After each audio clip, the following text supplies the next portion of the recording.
It's Mr. Sunday! Hey, come over here!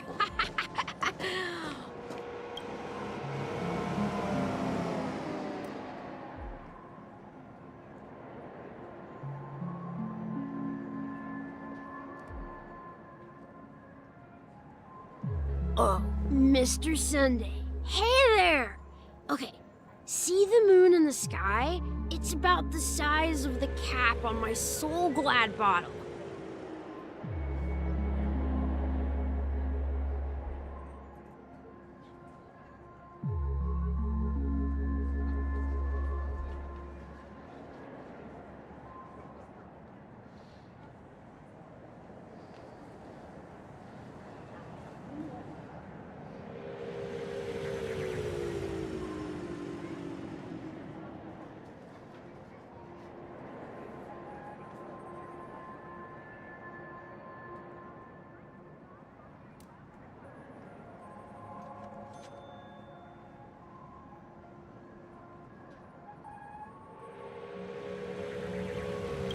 If I just reached out my hand, I could grab the moon, couldn't I?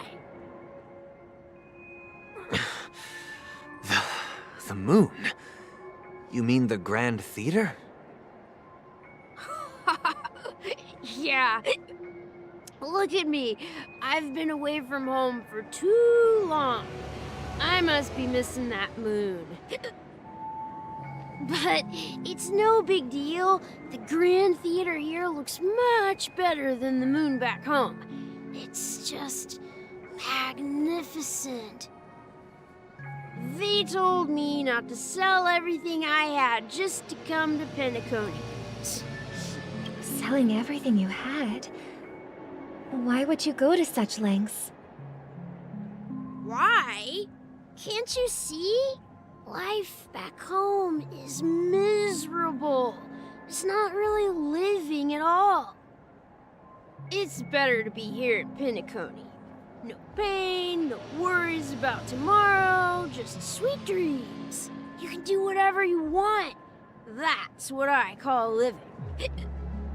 Yeah, now this is the life.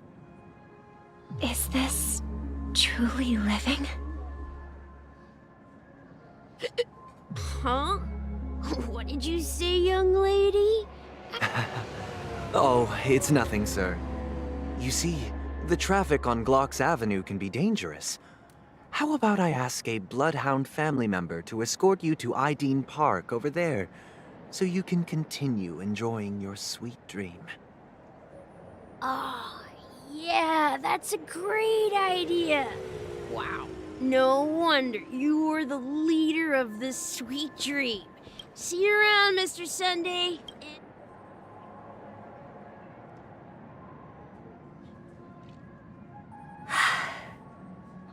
What's up, sister?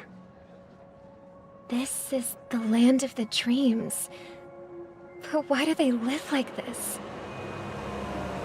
The man we ran into, he doesn't seem happy at all.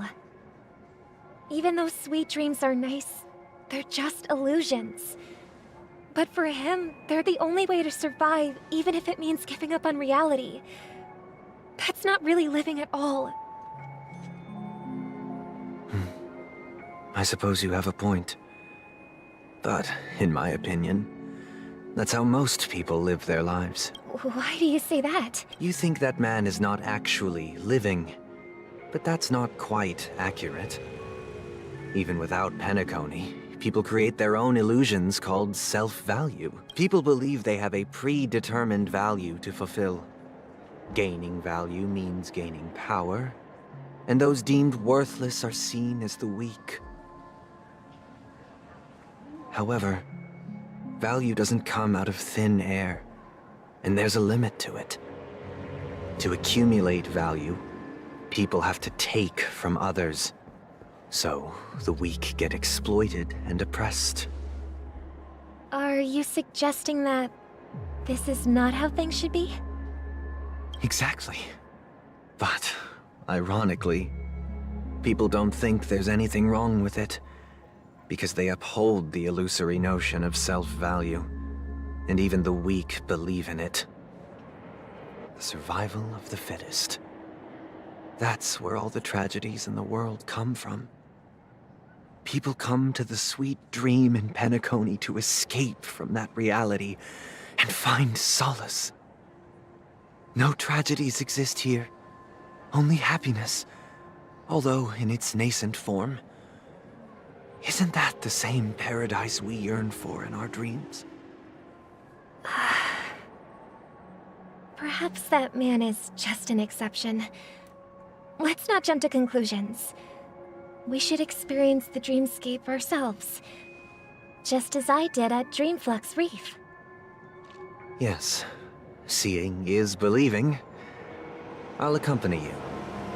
The Dream Master hasn't shown up yet, so we have some time for a stroll.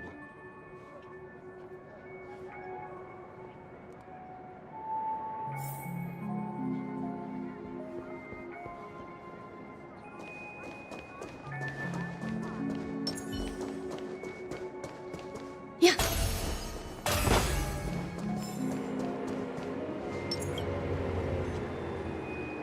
Glad to meet you again, Robin. How are the preparations for the Charmony Festival coming along? We're all so excited about it. It's going smoothly. You're too kind, Robin. It's a pleasure to have guests from all over the universe celebrating day and night. I can't stand being lonely or bored, so... But if this went on forever, would it get boring too? Nah, not at all. Every day, you get to wear fancy clothes, explore all sorts of dream bubbles, indulge in delicious food without gaining weight, and you never get old or sick, as long as you can afford a room. But you know that only a few things can be brought back from the dreamscape to reality, right? That's exactly why I don't plan on bringing anything back. Just enjoying the dream itself is good enough for me. Only in this sweet dream can I truly feel like I'm in control of my life and fate. I see. And I wish you a fantastic performance, Robin! Seems like that guest's perspective didn't resonate with you either. She had a valid point. I could sense her genuine happiness. What you're trying to say is, she thinks she's in control of her life. But in reality, she's just escaping from reality and seeking solace in this sweet dream. Well, she did make mention of being able to afford a room. Didn't she? However, the paradise in our dreams, it doesn't have to end. No. And the paradise we yearn for shouldn't be just a fleeting dream either.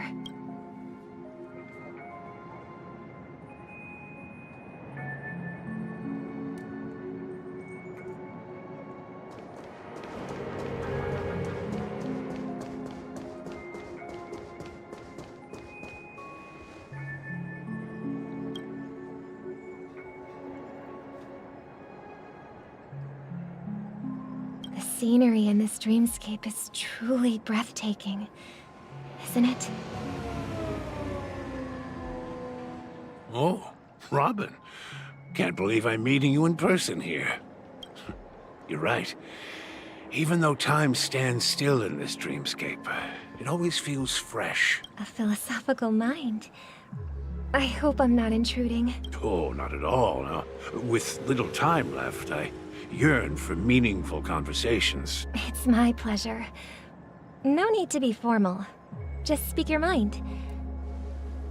You said, with little time left. Please, forgive me for being blunt. But is that why you came to Penacony? Yeah. I was part of a war, and while escaping from the Sarkosian mothership, I got exposed to some radioactive materials. And then, all my comrades died, and my hometown was wiped out by neutron bombardments. I couldn't bear to live with everything I knew gone. How heart-wrenching.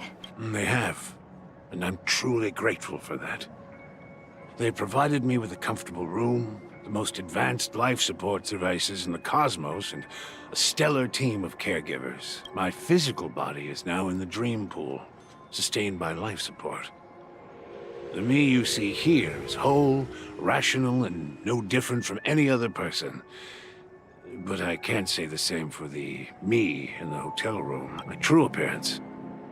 Well, I hope you never have to witness it, Robin.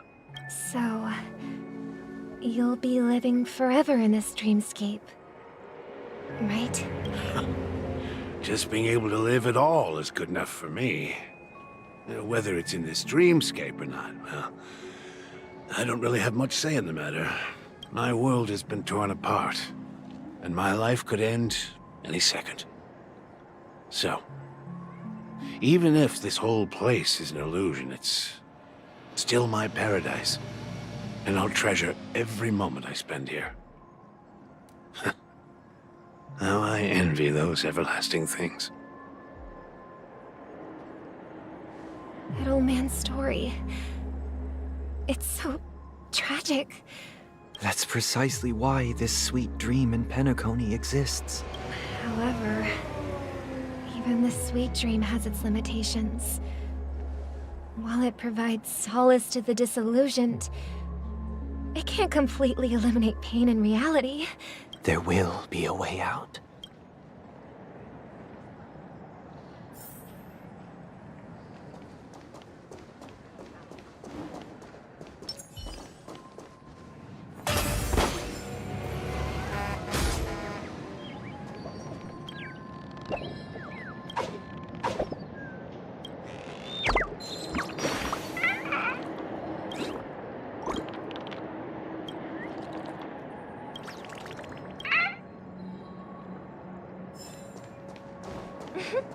Look what we have here.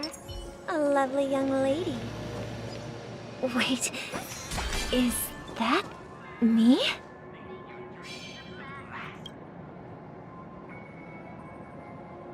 Brother, what a surprise to see you again. Show yourself. Your trick won't work on us. I've heard that a skilled mass fool received an invitation too.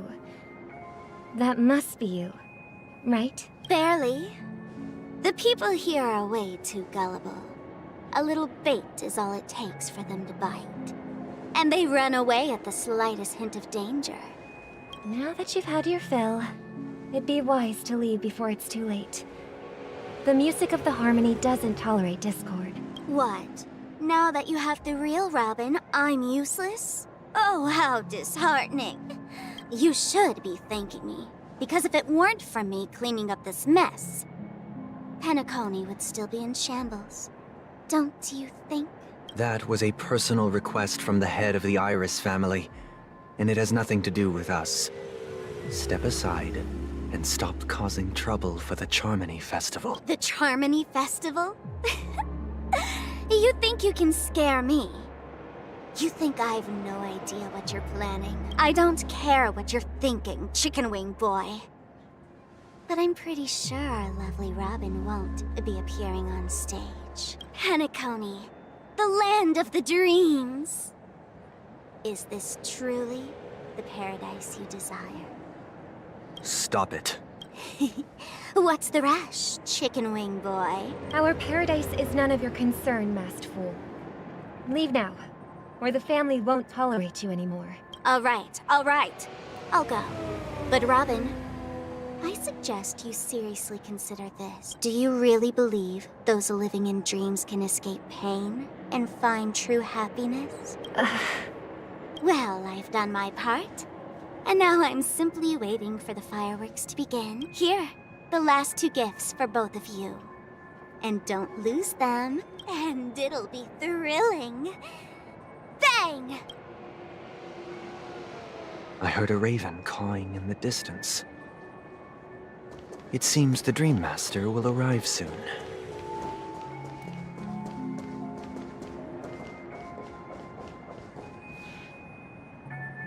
Let's wait here for the Dream Master to arrive. Okay. By the way, brother, I heard you no longer have a sweet tooth. Back when we were kids, you used to steal my desserts. Seems like a lot has changed during my absence.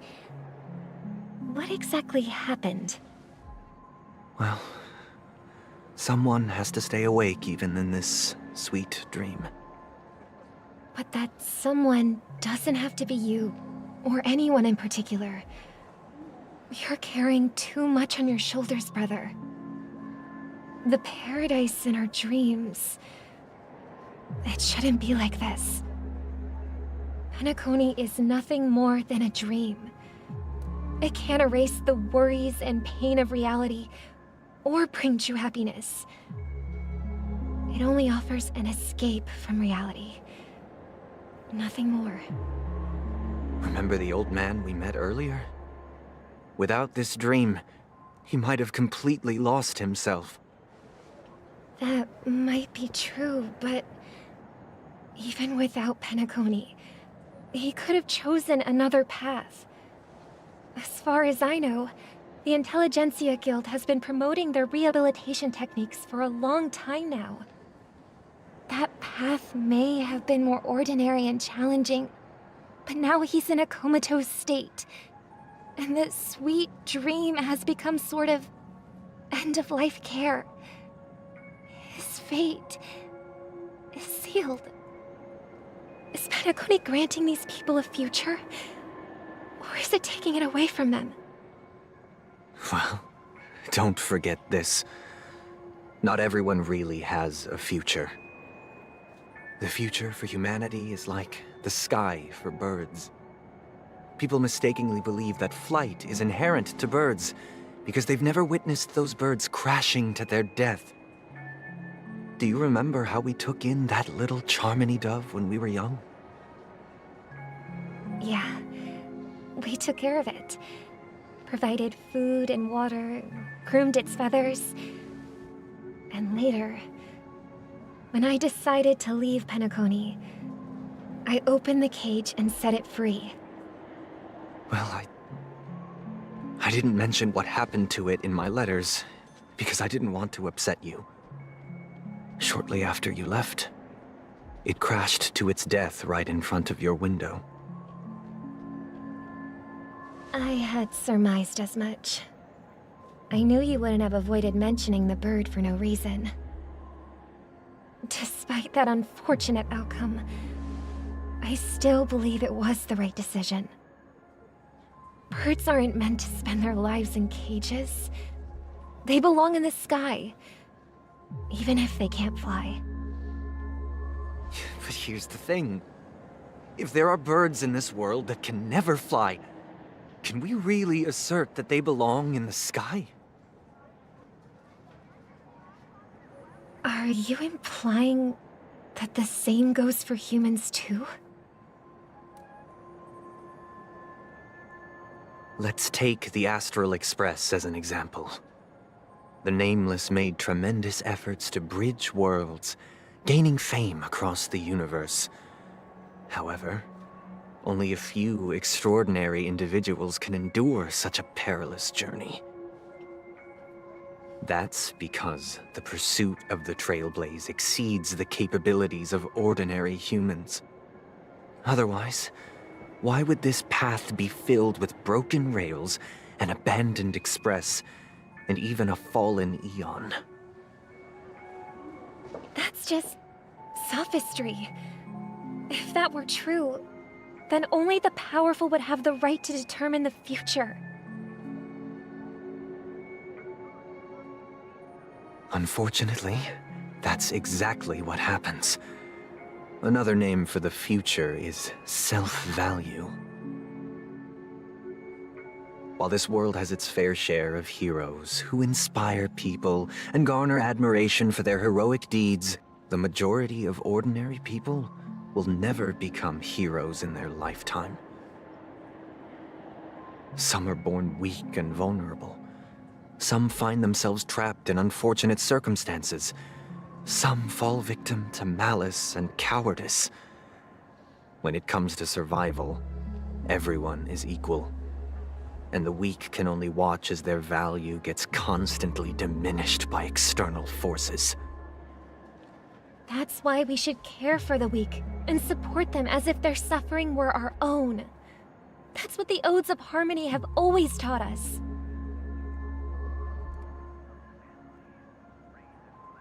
While the Harmony holds noble aspirations, the strong will always be strong, and the weak will always be weak. Even in this carefree dream. Human nature contains greatness, but it also harbors inherent weaknesses that can't be eradicated.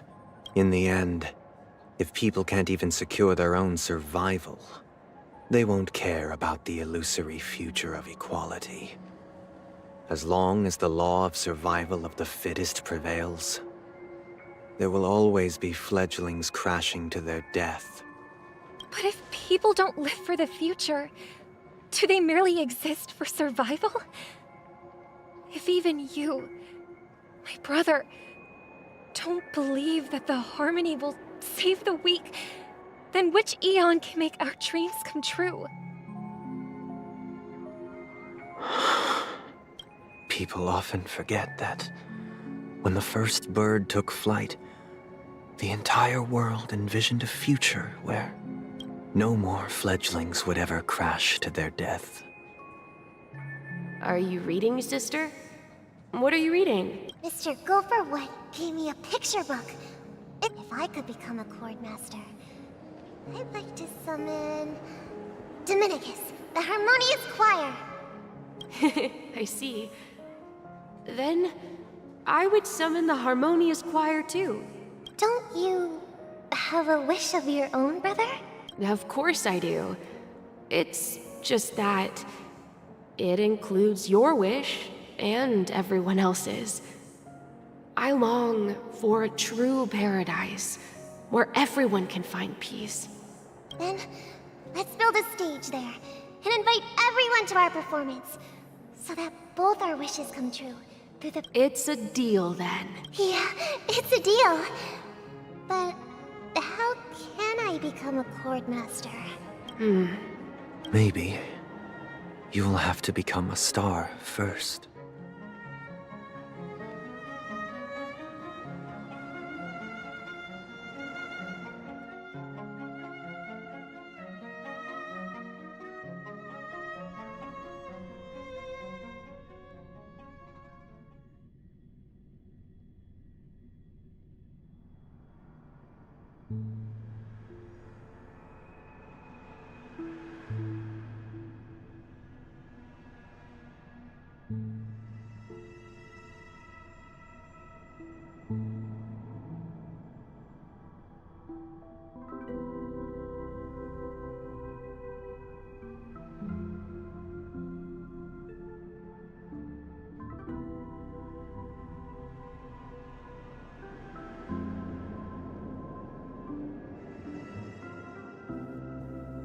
You're back sooner than I thought.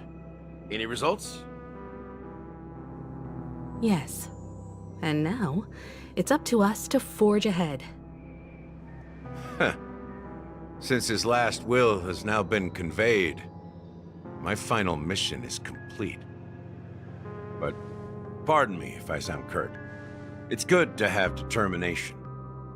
The path Mikhail left for you is not an easy one to tread. Why else would he have chosen to sleep in solitude, staking everything on some nameless in the future? But you have the numbers, and in numbers comes strength. So that might just delay your inevitable a little more.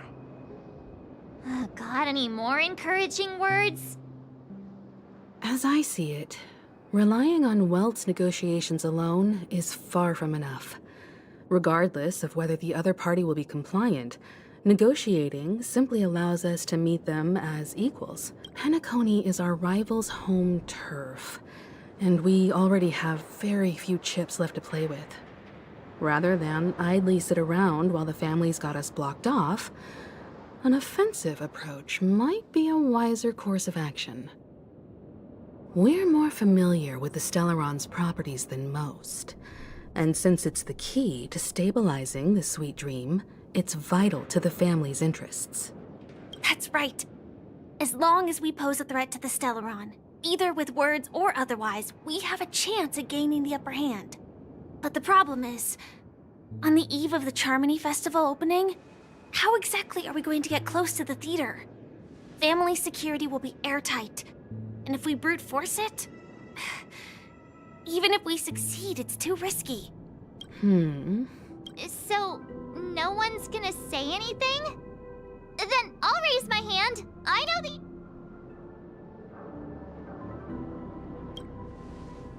Why are you speaking like the General of the Law Fu? So, I heard that before the Charmony Festival begins, there'll be a pageant to kick off the festival. It's called the Soul Glad TM Festivity Auditions, or something. As long as we clinch the top spot, we'll be able to attain the title of Festive Superstar, and be able to personally bask in the graces of Miss Robin. Not that that's important. So, how do we go about participating in these festivity auditions? I've already procured special invite tickets from Miss Robin's fan club. To tell you the truth, I had been preparing to join the auditions all along. But now it looks like even if I scrape through, I probably still won't have the chance to shake Miss Robin's hand. So they're still running this thing, huh? It was originally just a publicity stunt, set up by Mikhail to drum up attention. We'll follow Marge's plan. Mr. Gallagher, will you be joining us? I'm afraid I won't have the time. As a virtual character, I've already completed my final mission. Whether Penacony can awaken from this dream is all down to you. Should we ever cross paths again? I'd love for you to visit the Express. All right. I'll have to add to that databank of yours you've got on the Express. And Miss Firefly, we thank you for all your support. We're faced with a formidable enemy. As long as the Astral Express and Stellaron Hunter's objectives are aligned, we're willing to cooperate with you. We've already come this far together. I'd like to join you for the rest of your journey on Penacony. I'm pleased that we can finally fight shoulder to shoulder. This is also the spirit of the Trailblaze. Now, everyone, let's prepare to move out.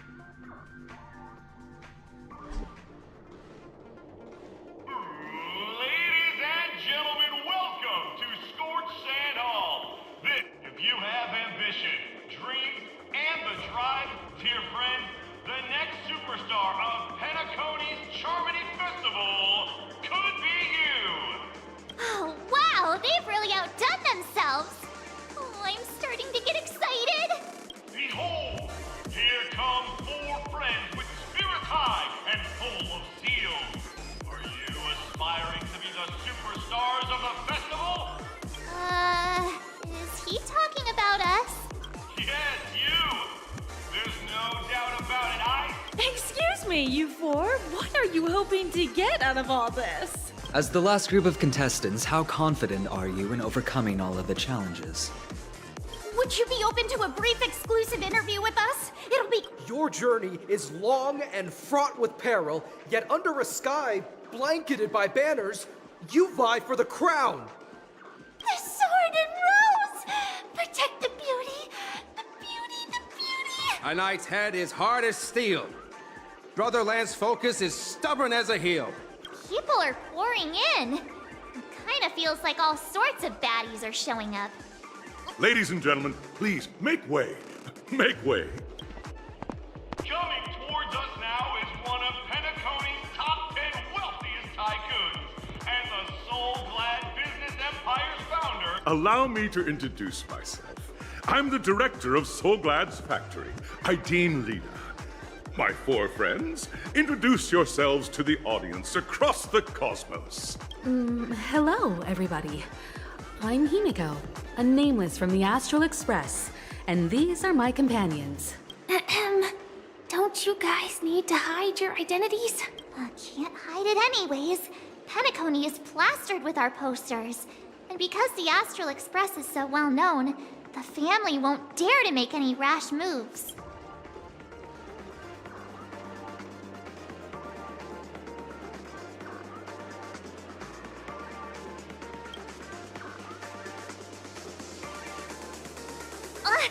Don't expose my net handle to everyone!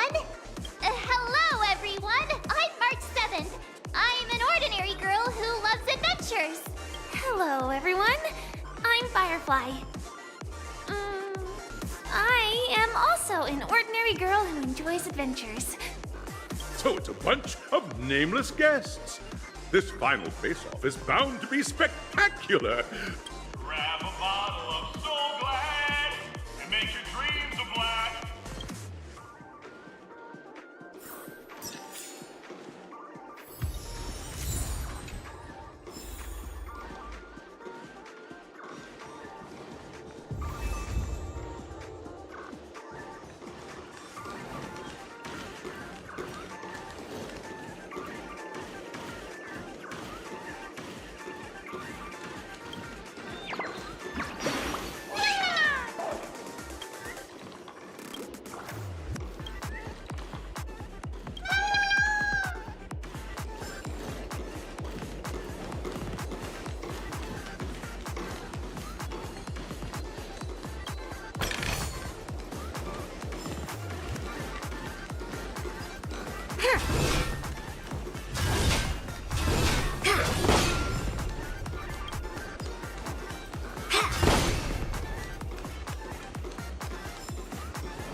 This place is buzzing. That's right. This venue is a miniature representation of that time known as the era filled with bouts.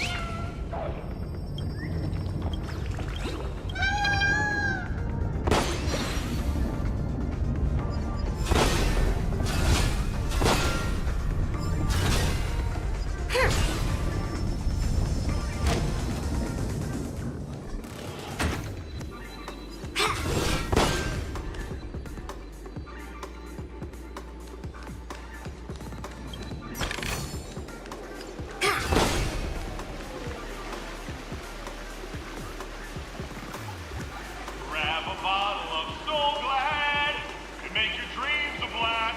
Nameless, your arrival reminds me of the grand occasion when Penacony was first established. I was still a young, bright-eyed lad back then, lured here by the watchmaker's ads, full of zeal and ready to make my first fortune in life. Once, during a particularly grueling day, I passed out and was resuscitated by a drink from Mr. Sousa. The dream-chasing era was truly a wondrous time. Oh, I miss those days, and the watchmaker. Scorched Sand, I wholeheartedly hope you make it to the finish and emerge as the next superstars of Penacony.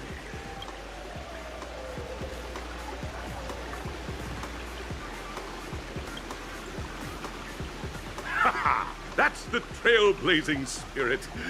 How about you, Miss March? Hello, everyone! Next up, get ready for the Mega March 7th adventure, where I'm going to break the speed run world record word! Trailblazing into the uncharted and challenging the limits. That's Miss March 7th for you. How about Miss Firefly? I hope that by the end of this journey, everyone will have achieved the outcome that they hoped for. Ah, a wonderful wish! Miss Himiko, what are you expecting from your team? Safety first, everyone. Simple words, but full of warmth. Waiting for you are 3 stages, each connected to that era. The first 2 stages offer 2 distinct paths to Chand. In the last stage, you will face off against a champion who has defended the title to this very day. Those are the rules. Simple. Everyone clear? Everyone, as the Charmony Festival is drawing closer, we must reach the end as quickly as possible. Factoring in efficiency and safety, splitting up into 2 groups is the best choice. March and I haven't known Miss Firefly for too long, and... Fine by me. Let's... All right. I don't have a problem with that.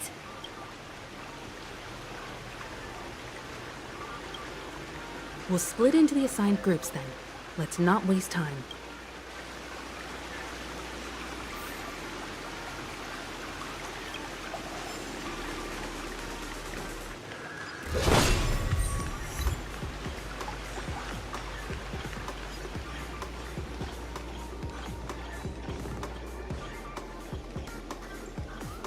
Welcome to the first stage of Soul Glad Enterprises' 33rd Scorched Sand Festival of the 20th season.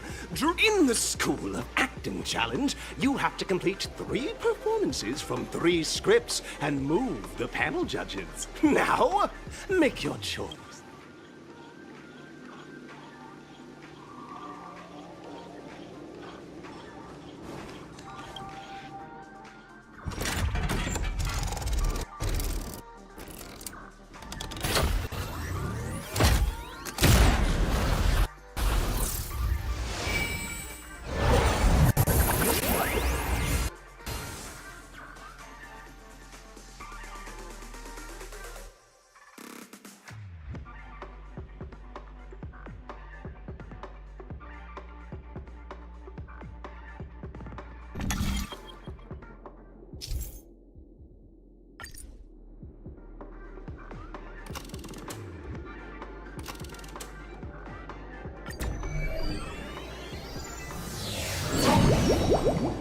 The stage of dreams for those who dare to dream. Welcome to the School of Acting stage.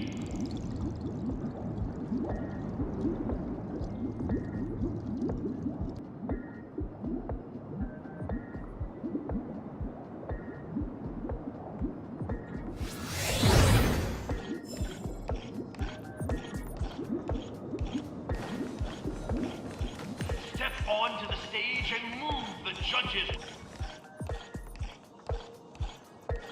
Competitors, allow me to introduce the rules of this challenge to you. There are 3 stages up ahead. On each, you will find an outline of a script.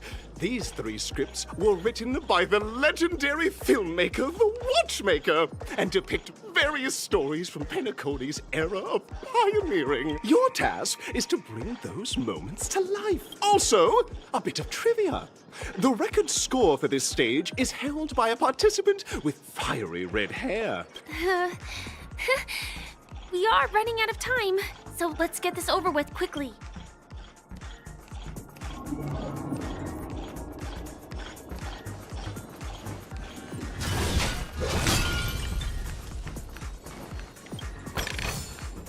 What do we have here?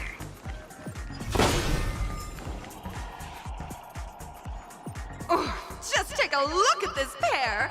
Such star quality! Since you come as a pair, I'll prep a 2-person scene for you. You 2. Are you ready?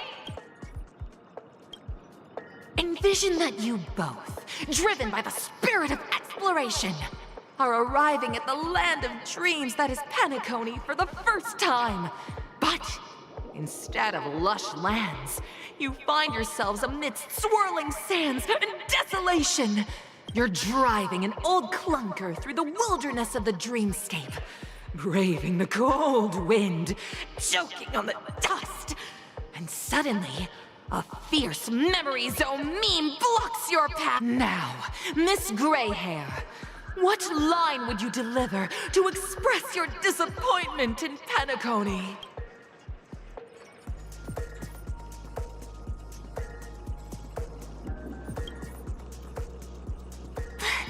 Do you usually express disappointment this way?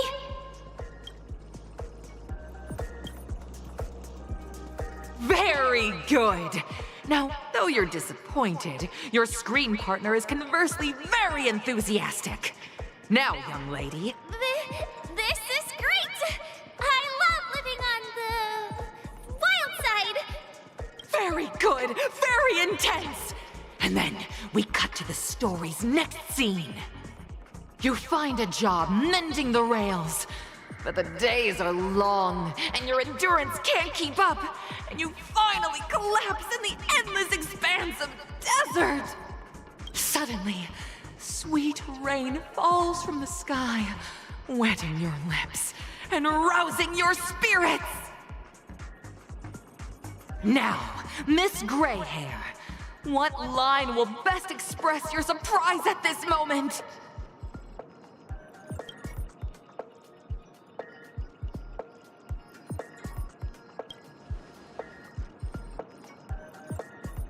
We're already at the next scene! You need to convey surprise now!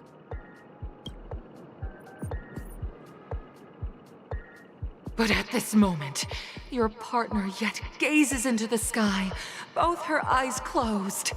The raindrops fall, blurring her vision, and she tragically says, Perhaps we were never meant to succeed.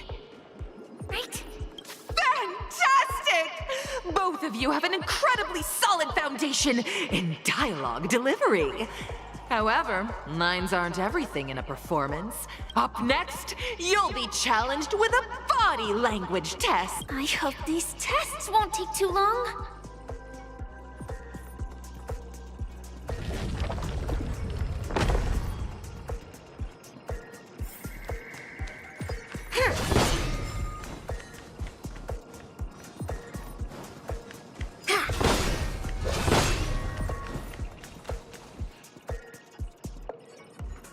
Here, you two are required to skillfully utilize body language to portray the story context I've laid out for you, picking up from where we left off. A heavy downpour saves you both stranded in the desert. This rain quenches the anger in your heart. At this moment, what should you do to make her laugh?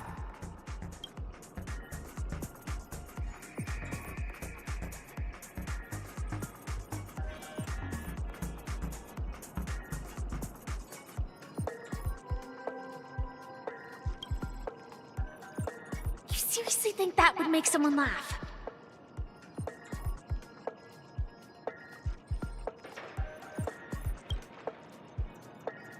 The test now is about body language. I don't think dialogue is allowed here.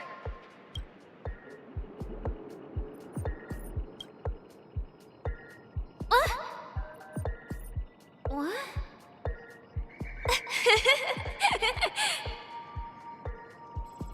Right answer!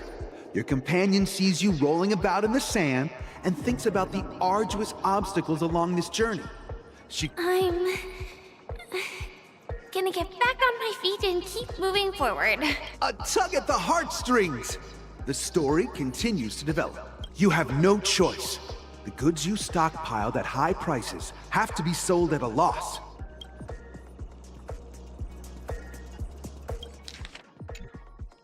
Fantastic! But it's a pity. Your friend does not agree. I leave Penacony in utter disappointment. Is that okay? Of course! Absolutely! I was this close to tears! Both of you. However, the true test is yet to come.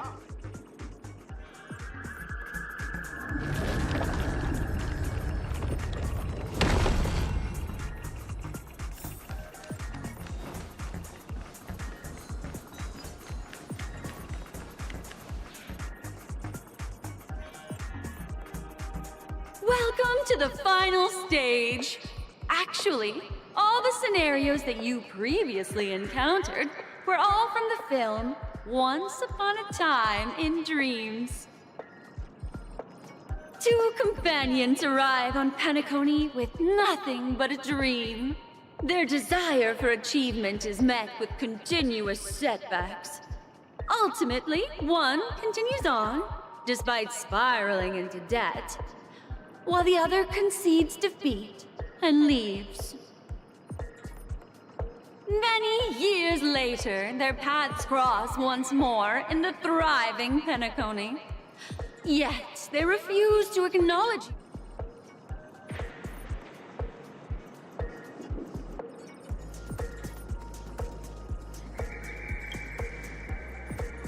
Against the backdrop of a revitalized Penacony, the joy of reunion mixes with the sorrow of past separation, the awkwardness of being strangers, and the shyness of a long-awaited encounter. Give it a shot. Try and convey this bittersweet scene to me. Is this ever going to end?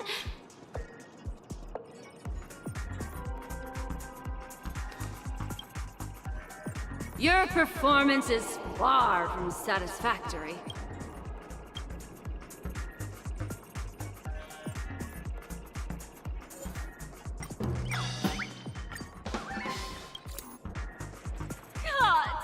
I never imagined that such a sad scene could be portrayed by you two in such a joyful and heartwarming way. Huh? But we haven't even done anything! Brilliant! Your portrayal outdoes the original. Beautiful! We have passed the test. We ought to hurry up. Stellaron is at stake.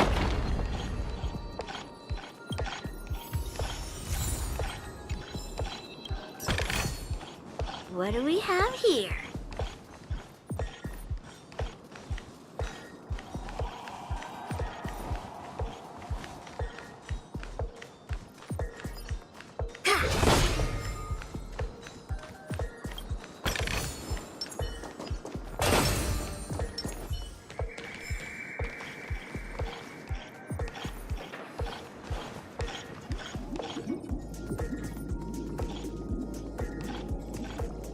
Congrats to both of you for clearing the stage, but look at the time! You finished much faster than that red-haired contestant did. That red-haired contestant. Who is that? You'll find out eventually, but you have the option to choose gunfire and undergo Brother Hanu's trial, or time. And now, make your...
friends. Welcome to the enchanting universe created by the Watchmaker. It is said that these cartoon characters were inspired by the Watchmaker's own experiences. Enter into the world of Honu via the TV by the entrance.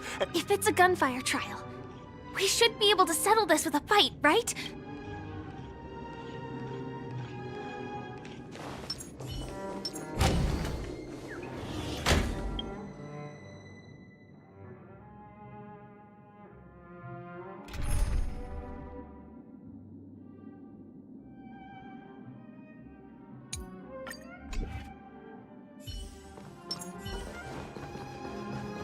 Ready? 1, 2, 3. Are we both in control of this Hanu character? Very good. Looks like you've got the hang of it. In this Hanu's Adventure episode, Boss Stone has gathered his battleships for an assault on Dreamville. Alas, Hanu presently is ill-equipped to fend off the malevolent mischief makers, which is why he is preparing to seek out the Puzzle Gentleman's aid. Go forth and speak.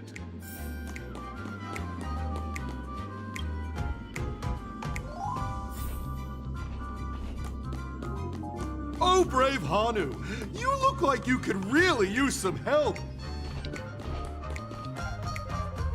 Long time no see, Hanu. You look pretty stressed out.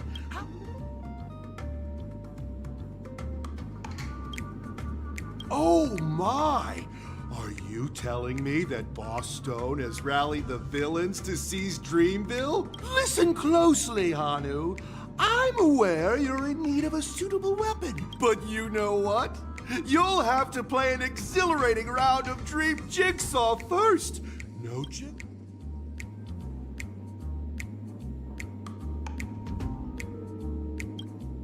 Now scurry along, Hanu. I can't wait to see you finish the Dream Jigs. Let's stay alert and make sure those monsters don't spot us.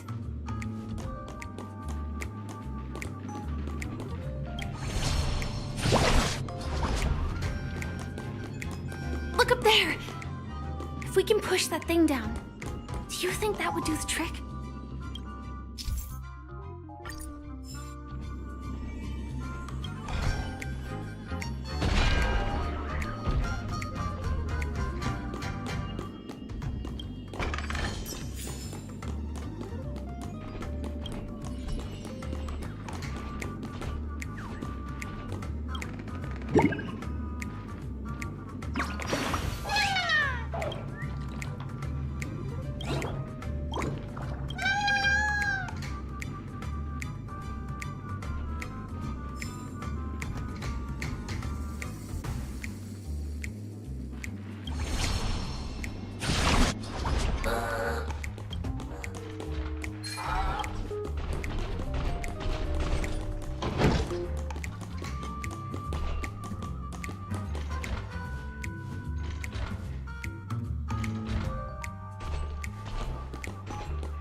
Finally, that's all the jigsaw pieces.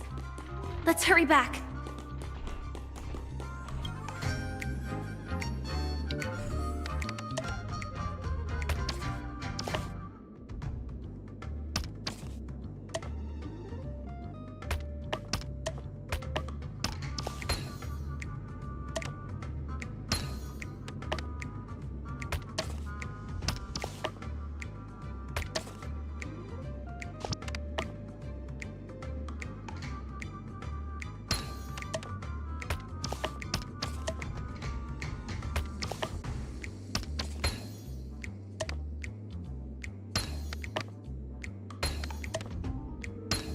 Oh my! The exquisite sensation of perfect alignment. Hurry now! Such...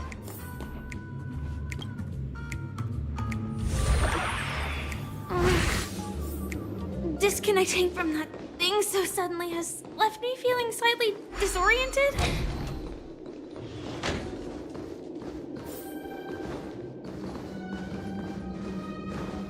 Is that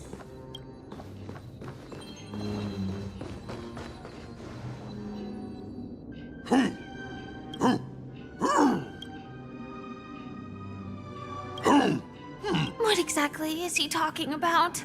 Tick-tock! It's time for me to make an appearance! Clocky? I can also see him. In Dreamville, Clocky is everywhere and can do anything! Like right now! I can be your translator! Tick-tock! Hanu says, battle! We must do battle!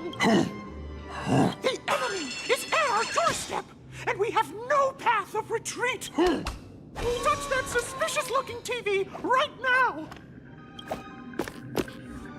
So they just jumped inside that TV.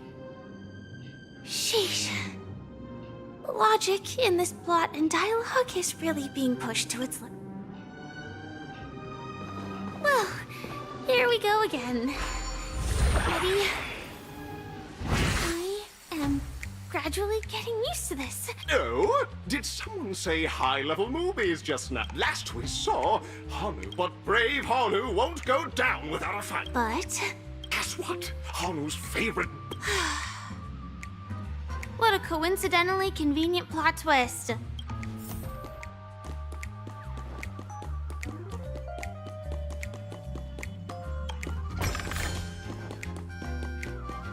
The storage room. It's behind the shelves, right?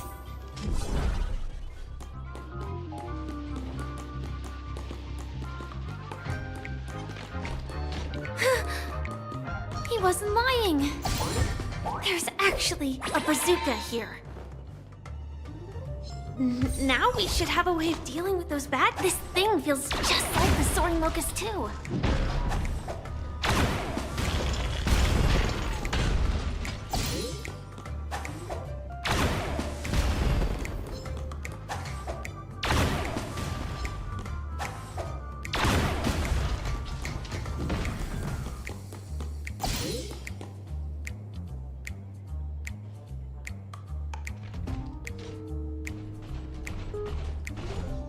Careful. It looks like...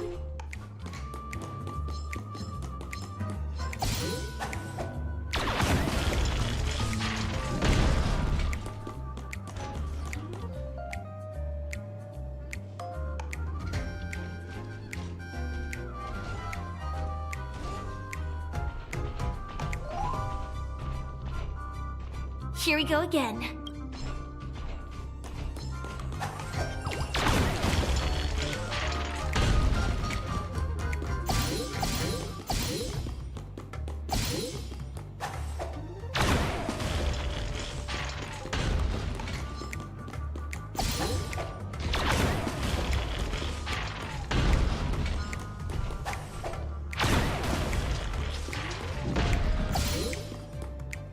That should be all of them. Oh my! Hanu is on a streak!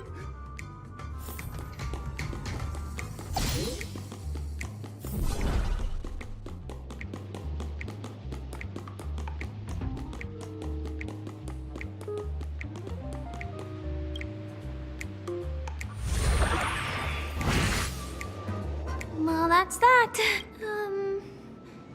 Never mind.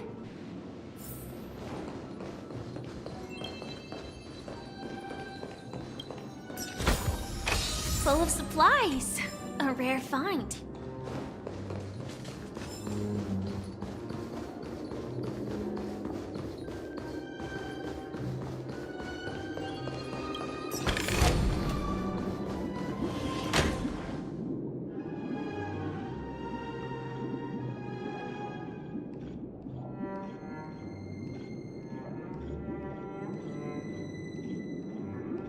Congratulations to both of you! Oh, you've overcome all obstacles and proven yourself. In the final stage, you will face the defending champion. Welcome to the 33rd Scorched Sand Festival's third stage in the 20th season.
sound lingers. No way. I think I just saw someone.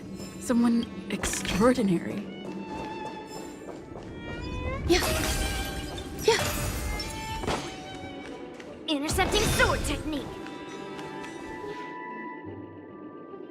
Please wait! My beautiful ladies. By the glorious light of beauty! I never thought I would see you again. In such turbulent times, your kind faces are as spring's gentle breeze, bringing solace to my scorched heart. Are you a knight of beauty?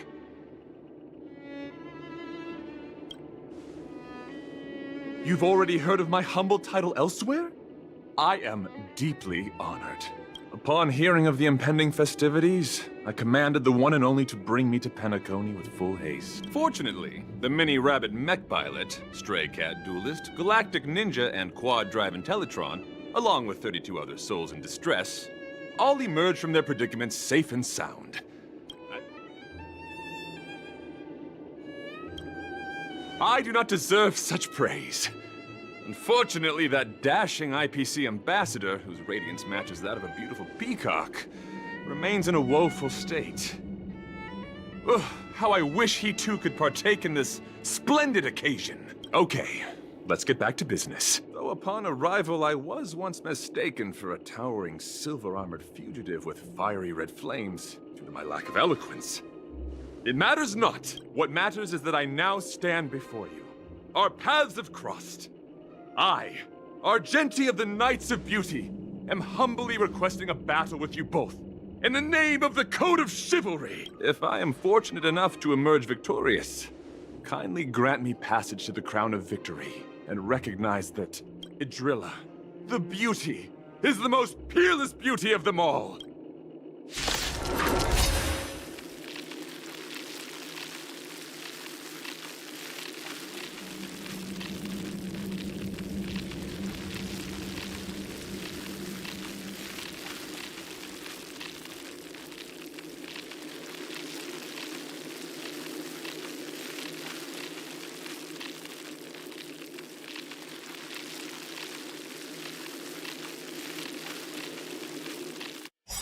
Dear friends, please ready yourselves for this trial set forth by the beauty.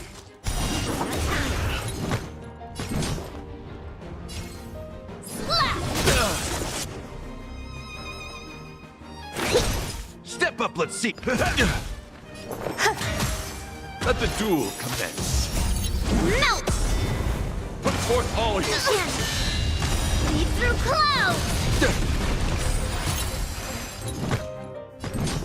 Strike!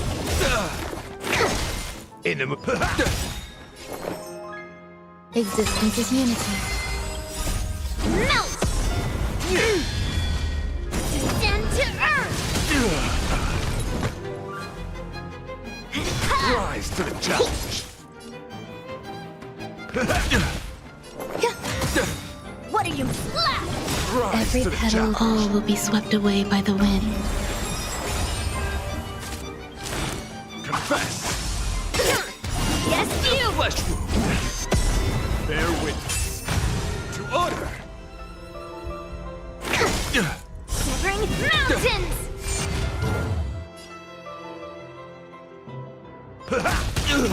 Nice, like my friends. Indulge yourself! Some value, I suppose. Within the self, not the sword. Strike!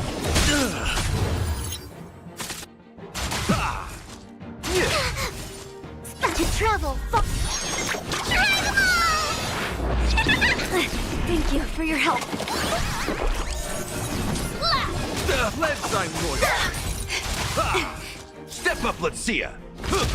Your convictions, my friends, are indeed awe-inspiring. It's a pity.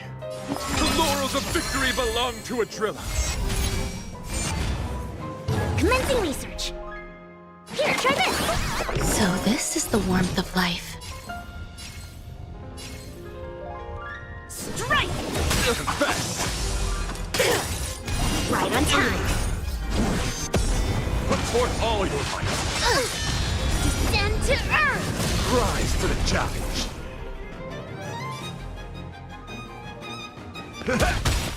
Every petal, all will be swept away by the wind. Yes, you!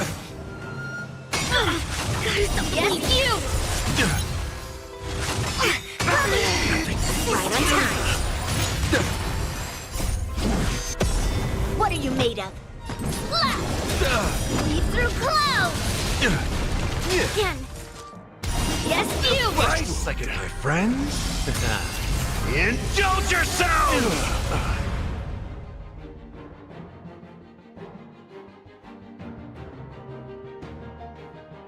How's this taste? Put forth all your might.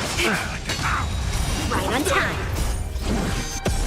Bear witness to order. Severing mountains! In the mood for another beating?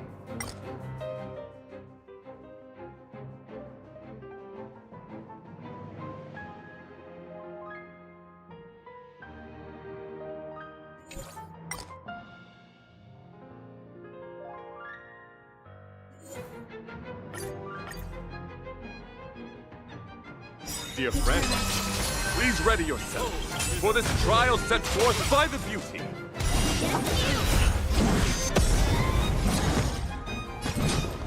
Strike! Mountains fall! Rise to the challenge. Step up, let's see it. Some value, I suppose.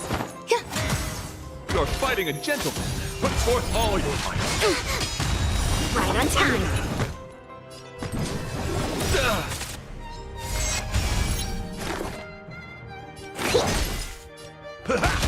There's more to life.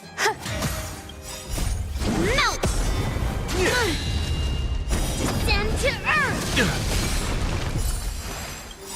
Nice like my friends. Indulge yourselves! Strike while the iron is strike! Commencing research. Here, try this!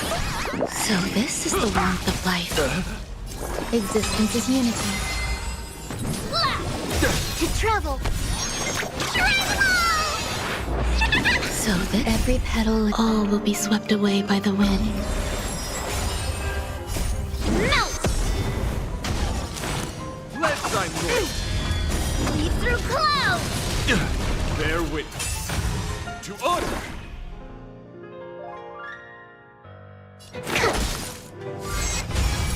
In the mood for another beating?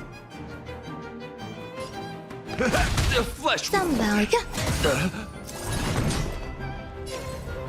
Strike! Yes, you! Flesh wound. Let the duel commence. Within the self, not the soul. Melt! Confess. Descend to earth! Your convictions, my friends, are indeed ours. It's a pity. The laurels of victory belong to a driller.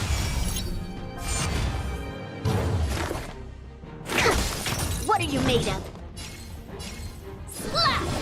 You're fighting a gentleman. Let's shine north. Right on time. Leap through clouds! There's more to life. Existence is unity. Yes, you! Every petal and all will be swept away by the wind. Put forth all your might. I think you hit me. Right on time. Nice like my friends. Indulge yourselves! Melt! Descend to earth!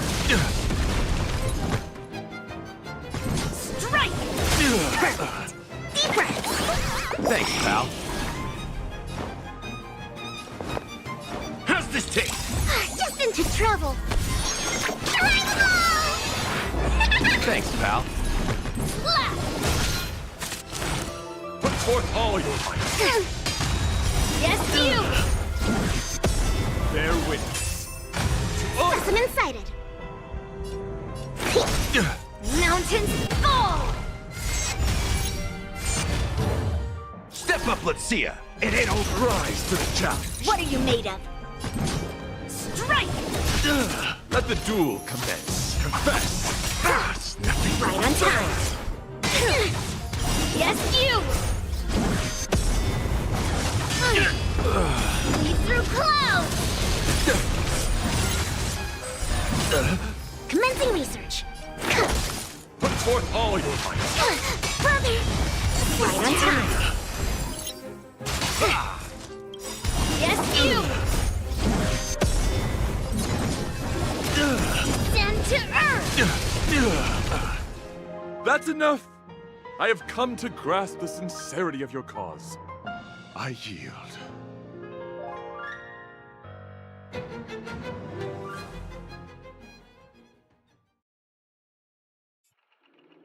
Beautiful! Truly a captivating contest. It is through you that I realized to uphold the honor of a driller, I must further hone my skills. What a beautiful lesson indeed! Go forth, my dear friend. Beautiful miss. The audition's crown is yours to claim. I shall remain here, gazing from afar as you bask in the limelight, joining the audience in offering you the most heartfelt cheers and applause. We don't have much time. May fate allow us to meet again, Knight of Beauty. In that case, let's make our way to the end. Penacony's really thronging with talent. I hope we make it in time.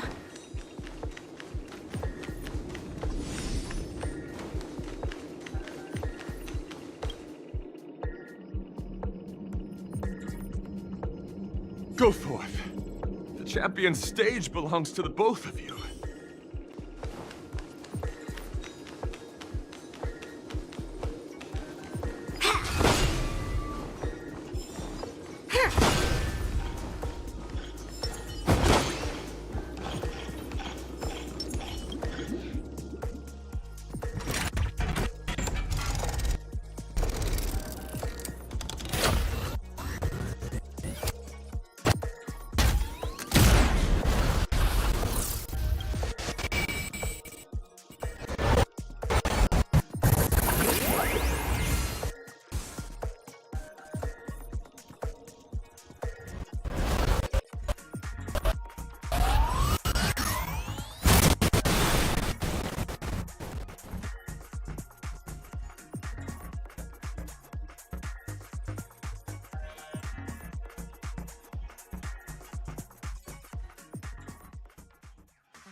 Congratulations to the Galactic Baseballer and Firefly on becoming this Sports Sand Festival champion!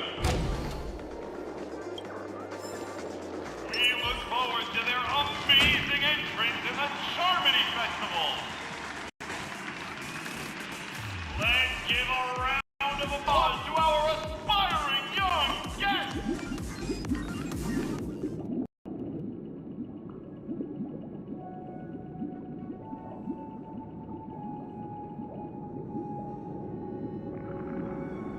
Congratulations to the both of you on becoming the festive superstars of this year's Charmony Festival. Before entering the grand meeting, I, on behalf of the organizers, extend my sincere congratulations to you, wishing you joy under their radiance.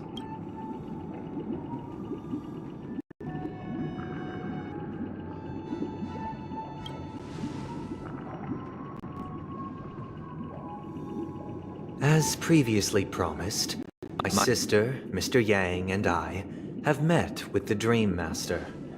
We delved into the truth about Penacony and its Stellaron, and have come to a consensus. Both I and the Oak family cannot acquiesce to your request. Just as expected. We acknowledge the perspective of you, Nameless. Penacony does require change, but not as you propose. The planet of festivities cannot and will not revert to a place characterized by chaos, disorder, or anarchy. Through your journey of overcoming obstacles, you must have glimpsed the essence of that era. The vulnerable ruthlessly eliminated, equality non-existent, common folk living precarious lives, eking out a dreary existence. Ultimately, only heroes like yourselves manage to achieve success. But I would dare ask, you did not possess the special status of having a Stellaron, and you were but an anonymous and frail member among the masses. Which Penacony do you prefer? A dystopia for the survival of the fittest, or a sweet dream paradise for all?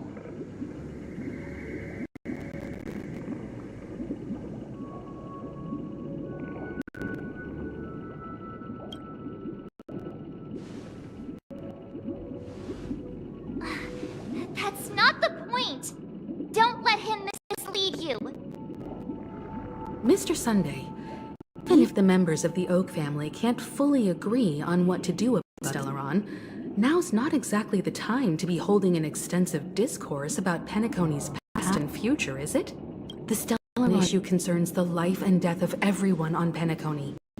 If anyone has a better suggestion, the crew is this way, will at least know what Wells and Robin are dealing with, and the reason why they failed to make our appointment.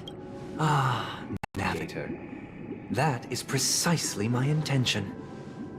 With all present, let's begin by discussing the details of that meeting.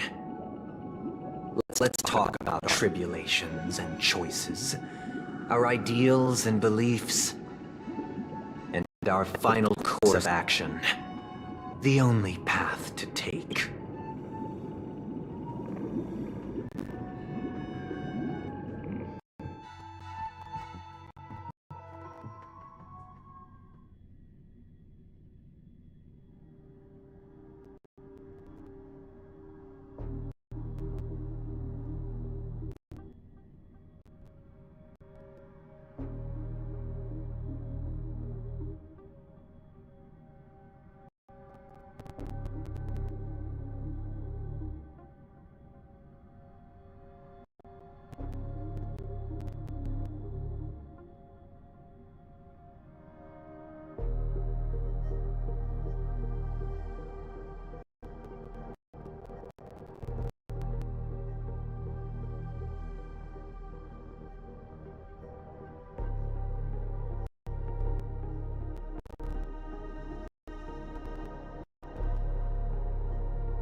You mean to say that for the longest time, there have been scoundrels who would use the charming festival that I bequeathed to the masses as a tool to realize their ambition? Indeed, Dream Master. Once the Charmony Festival begins, the Stellaron's powers, along with the song, will be broadcast across the entire planet of Penacony. This is indeed surprising to me. The dreamscape is maintained by the collective effort of the 5 families. Do you have any suspects? I'd like to ask, did you really not know of the Stellaron's existence? I would have never thought that this nameless would point to be me. If I have offended, the Astral Express extends its sincere apologies. But the current circumstances are dire and leave no room for meticulous inquiry. Dream Master, it's just to prove that the Harmony Festival has nothing to do with the Stellar. Sunday, Robin. I've watched you two grow up and know your dispositions like the back of my hand. Both of you, right now, can surely be lauded as the most devout advocates. The magnitude of this matter is enormous and cannot be taken lightly. Since Mr. Yang has asked with such earnest, I will personally respond in kind. Someday, might I ask you to beseech them, to cast their lot unto me? Do as you command.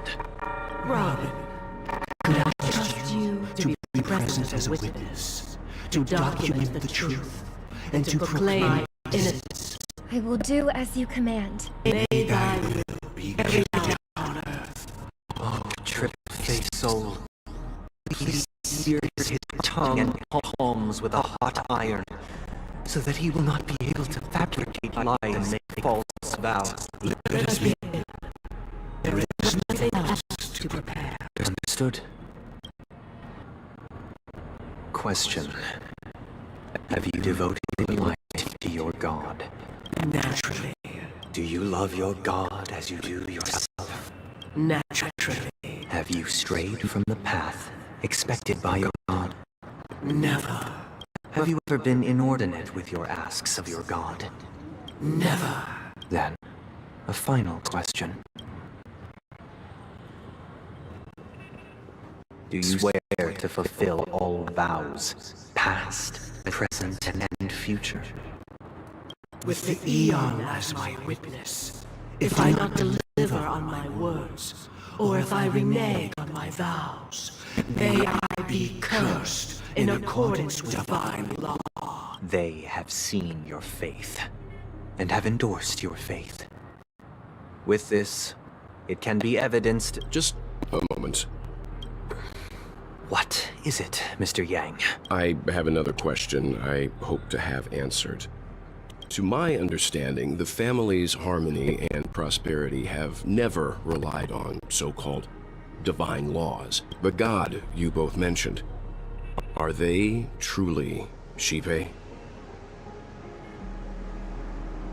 Mr. Yang should know that those belonging to the family toil together as if they were kin, embracing solidarity and unity under their light.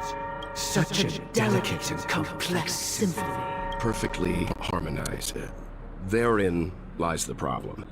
It isn't an outsider lurking in the shadows who changed the harmony, but a dissonance that has surreptitiously emerged from within this very symphony itself. In the distant past, there existed an Eon. With one flick of the wrist, they crafted the laws of the cosmos. Later, they fell. The route traversed by this Eon clashed with the harmony, ultimately being absorbed and fused into it. Though an Eon may perish, paths with no masters still linger. Mr. Yang, being overly astute can be a detriment. Especially when you find yourself alone. So this is how it is. For the sake of our grand cause, Sunday, please afford these two an opportunity to rest. What?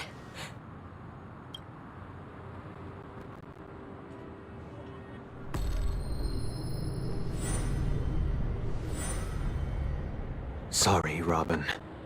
It's just you. I did not wish for you to know this. So, this is the true reason I can't sing? The shadow that envelops Penacony is actually— We were never children of the harmony. Our ideal paradise. Within the foundation of law, humanity establishes civilization, and through harmony, we obtain order.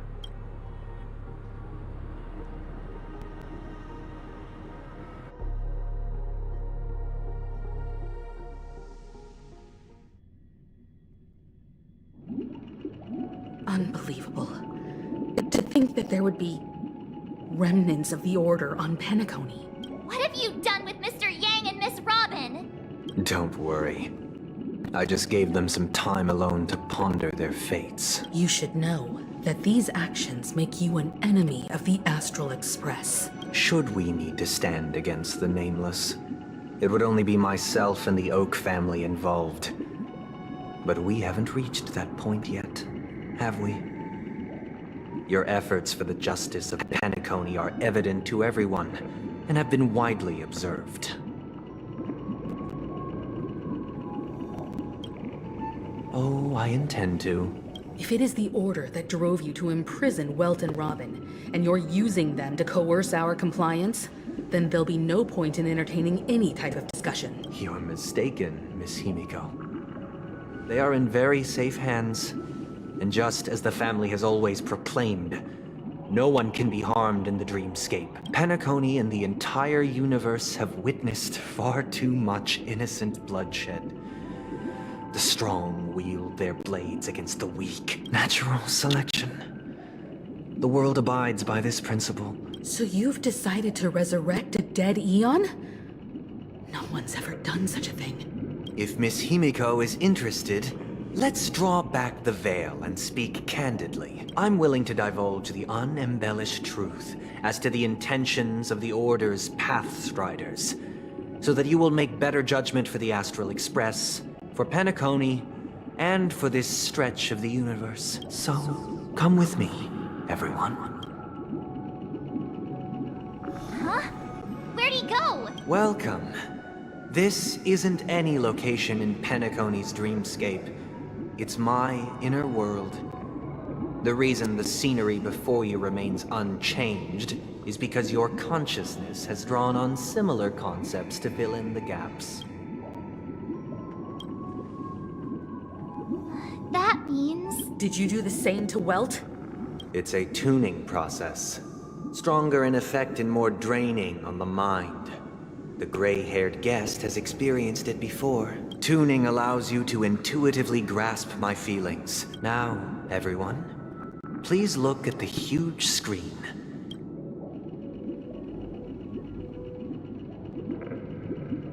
From this point on, you will witness the numerous decisions I've faced.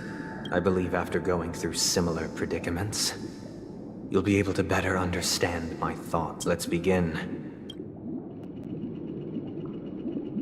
This story happened when Robin and I were very young, later on. Robin and I lived a time with nary a care in the world.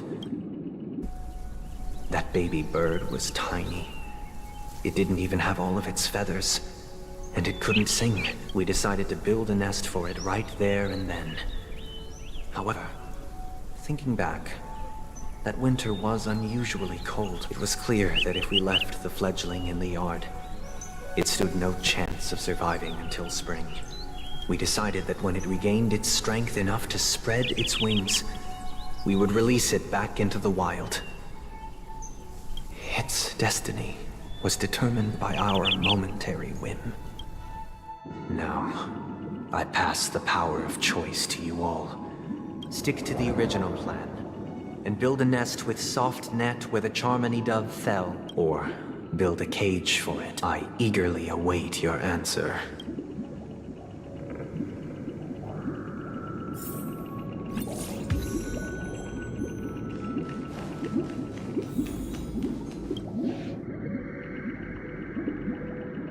Interesting. Since you've made up your mind, allow me to reveal what fate this choice will bring to the fledgling. From what I've observed, there are at least 3 predators in that yard that prey on small birds.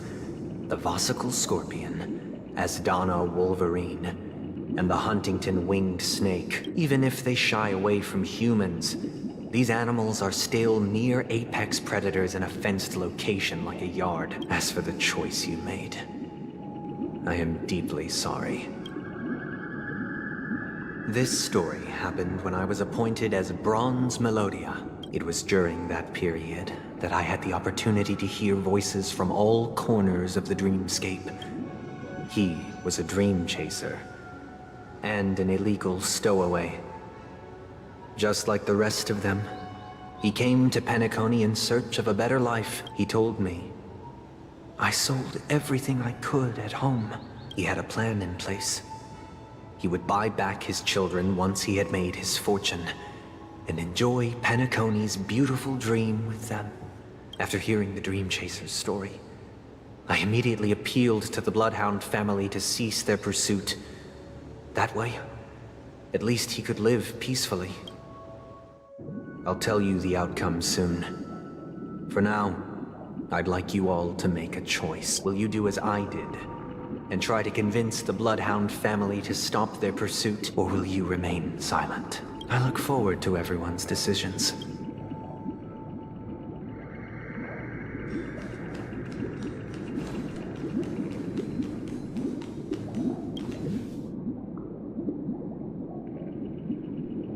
It seems you, like me, are pondering whether a different choice could have led to a better outcome. Say he never gets caught. He would only die from delirium. The methods with which illegal stowaways enter dreams are unorthodox. Should he be apprehended? Could the hounds afford to turn a blind eye? As to your choice, I once again offer my heartfelt apologies. And the story this time is my own. This story happened the day I was appointed the Oak family head. What surprised me was that the Dream Master had only come to deliver a letter to me. The letter contained the usual pleasantries, anecdotes from her travels. Nothing out of the ordinary. Do you know who wrote this letter? My sister, of course. But why would... To help you grasp the full scope of this issue. From what the letter indicates, she must be in Caspelina 8, correct? Correct. A stray bullet. A war has broken out on that planet. It is because of this very reason that Robin chose this destination. She hoped to ease the people's suffering with song. Is she all right? If the operation was successful, she should probably be recovering in the field hospital. By the eon above, the bullet struck her neck directly. Those damned savages! Now you understand why she always wears such elaborate neck ornaments. How could this happen? It's all in the past, so please don't worry. Likewise, I've prepared one last question. One last choice. Because this is merely a figment of imagination. Would you still support Robin's journey on the path of harmony?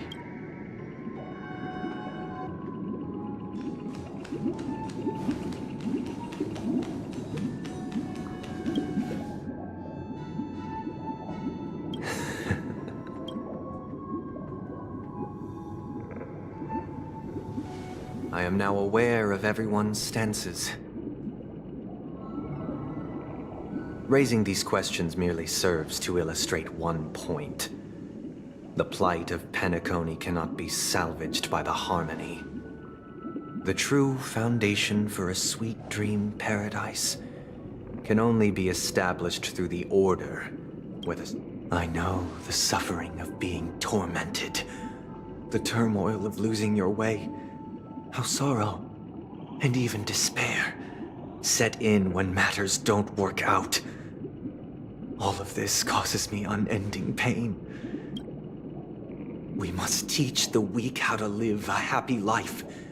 And this life isn't some noble propriety that the upper crust preaches, but So what is your definition of living a happy life? Good question. Human consciousness is fundamentally an illusion, a cage known as self-worth. People lured in by this illusion make mistakes, yet still ask that external influences bear the burden. When one mistake after the next permeates the masses, they become impossible to trace. Thus, the amassing of these individual cages culminate to form a prison. Nature is always accompanied by predation and sacrifice. Its antithesis is known as order. That is what I want to do. Unite people's happiness under the banner of order. They won't need to make bitter choices any longer, nor face the weaknesses of humanity. Simply describing thoughts is far too abstract, so allow me to provide a simple example. As you all may know, there are societal norms like weekends and long weekends that exist on some worlds. During these hard-earned rest days, people are given the chance to extricate themselves from the stresses of everyday life. And it is only on these days that people do not have to adhere to the law where the strong prey on the weak. From where I stand, society's ideal system should be 7 rest days. Following Sunday, there should ensue a second, a third, and indeed an infinite procession of Sundays. And thus, every person can return to their base selves in this utopia. Some gaze in reverence at the stars, pouring their whole beings into calculating the distance between us and the isolated world of Pagana. There would be no need to bear the hardships of reality. Only in this way can humanity face the inevitable end with the purest of spirit. Miss Firefly, you who are stricken with entropy loss syndrome, you of all would surely understand this. It sounds like a flawless theory. But what is the price to attain all this? The cost is minute, merely a personal and eternal sacrifice. If this paradise is to be maintained for everyone, someone must remain trapped in solitary awakening. Awakening? Which means that this so-called paradise is still a dream. Stepping into this paradise means forsaking reality, correct? It is not forsaking, but transcending. Flesh, blood, sorrow, weakness. If the physical is the root of spiritual suffering, it is only logical that we defeat it. But in this supposed bliss, people won't have defeated their demons. The chance to overcome their tribulations would be forever lost to them. In other words, it is an escape. That's another way of understanding it. But there is no shame in escape. On the contrary, the seeds of escape exist in everyone's hearts. Don't you agree, Miss Firefly? And as for why life slumbers, it is because we are afraid to awaken from our dreams. But this is not in conflict with the grand plan. Only in acknowledging this can we truly understand the frailty of human nature.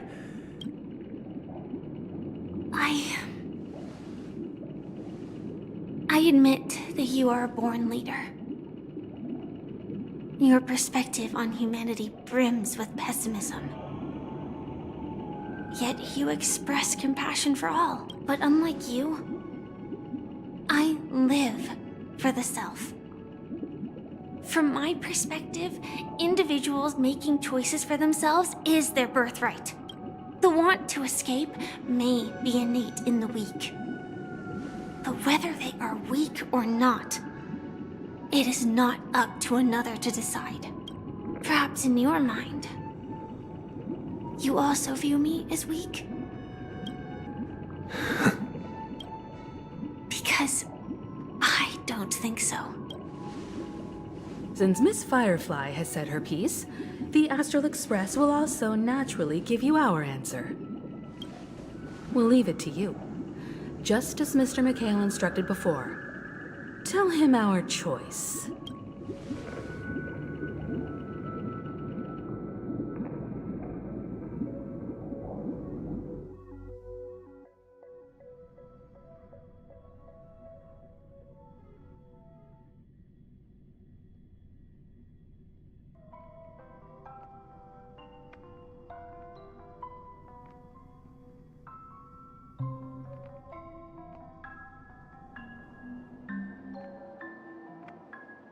What is this place?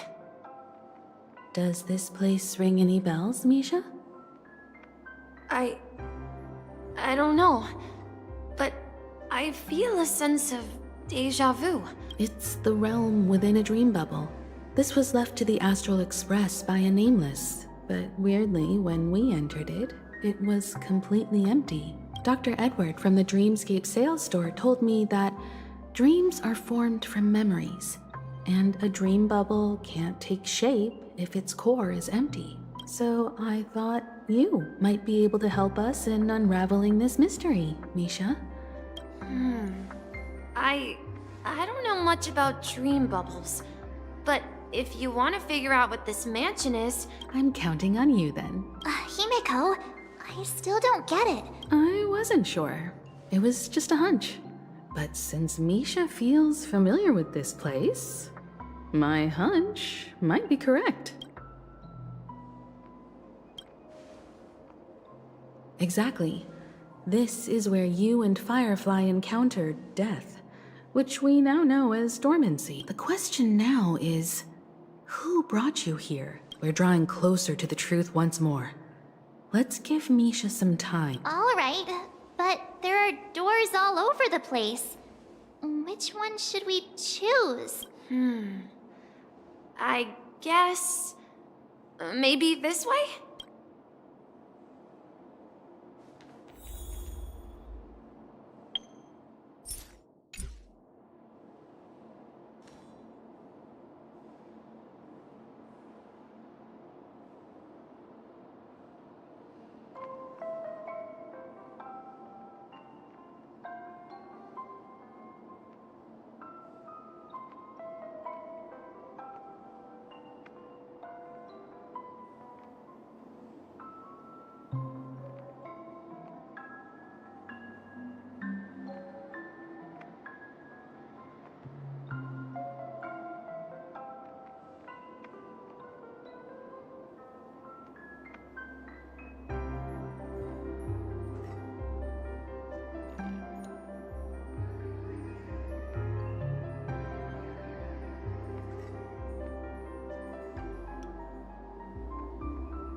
I'm not entirely sure, but let's give it a try. Wait, you managed to choose the right door on your first try?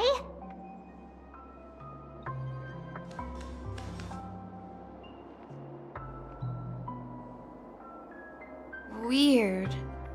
This place is quite different from the hotel. If I remember correctly, there should be a fireplace down that hallway, and the room on the other side was... Hold on. This doesn't make sense. This could be a case of amnesia. Don't worry, Misha. It's common for everyone to forget certain aspects of the past. Since this place seems familiar to you, why don't we explore a few more? Yeah, then...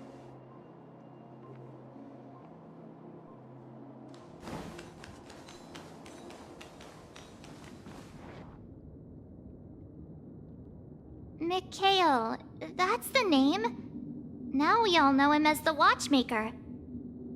So, who is he talking to? I'm sorry.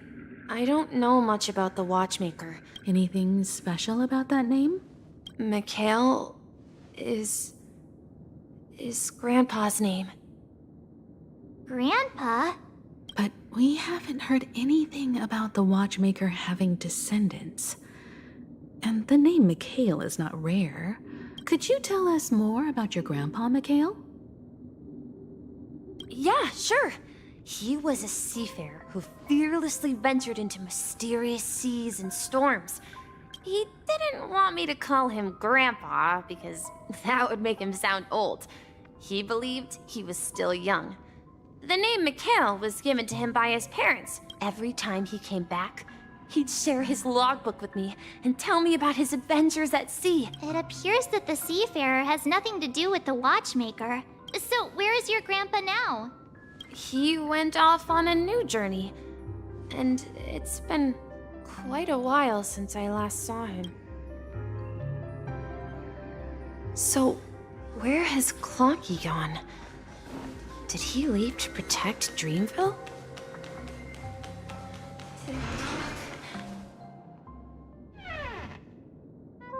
I heard some noises from the room. Origami Bird? You and Origami Bird are friends? Yeah. It's a member of the Compass crew, just like Clocky and Miss Mirror.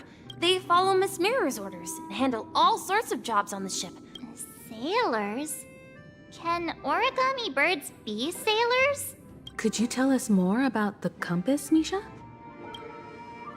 The Compass is a ship bound for the New World.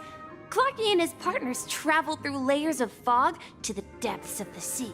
That's a great story. But in the Penacony cartoon, Clocky and his partners have always lived in Dreamville and never ventured out. Huh? Oh, that does seem to be the case. Weird. I clearly remember... Perhaps Clocky has a hidden past. I think I hear the sound of water. You once mentioned there's a magnificent fountain up ahead. Look, there it is!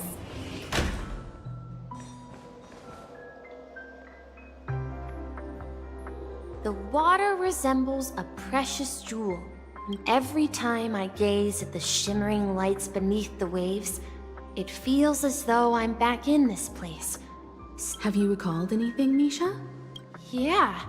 I saw these sentences in Grandpa's logbook. He often said that those moments felt like returning to his family's side. You know, I quite understand such sentiments.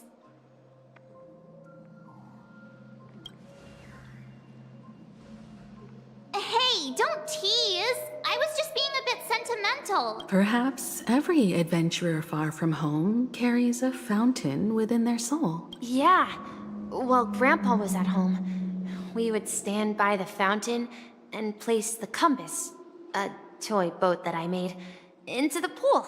Back then, I would ask him when I could go on adventures like him, and he would always laugh and say I was still too young.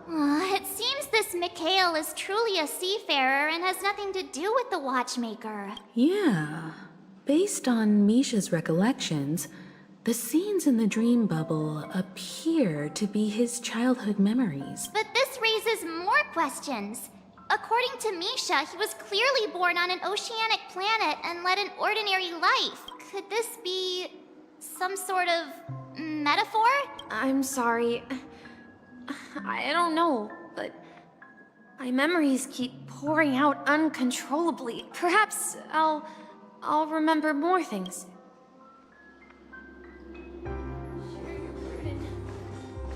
Can you take me? We're going to the opposite side, right? No, we should turn. Huh? Something feels different about. Up ahead is Grandpa's study.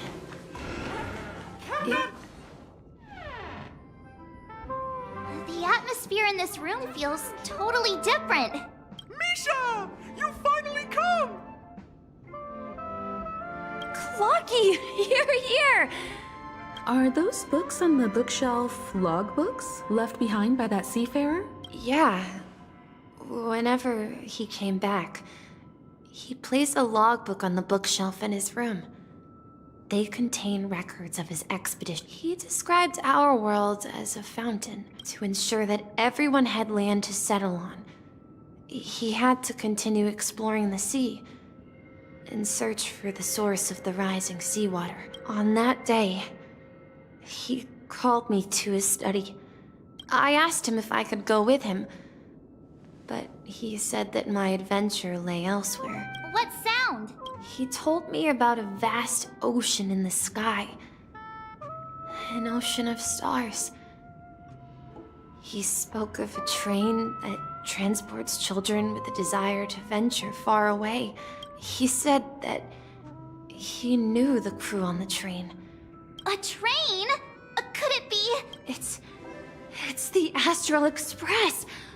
I remember now. Grandpa's friends are a group of nameless who came to this world to resolve a disaster caused by a star. Then, he gave his pocket watch to me. He said, as long as I kept moving forward, I'd eventually reach my desired destination. The distant sound of a train whistle. Exactly, Misha! And then we followed that whistle, didn't we? Yeah. I think I can still find the way we took back then.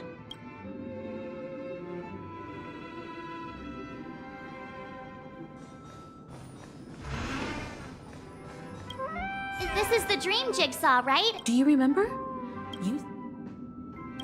Hey, the shape seems to match. Looks like we're just one step from revealing the truth.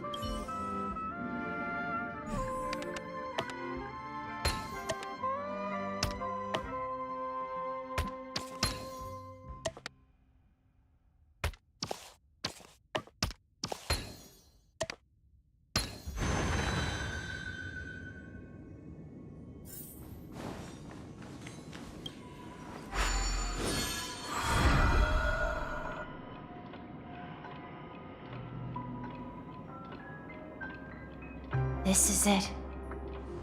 This is my room of clocks while I spent my time waiting for Grandpa to return from his voyage.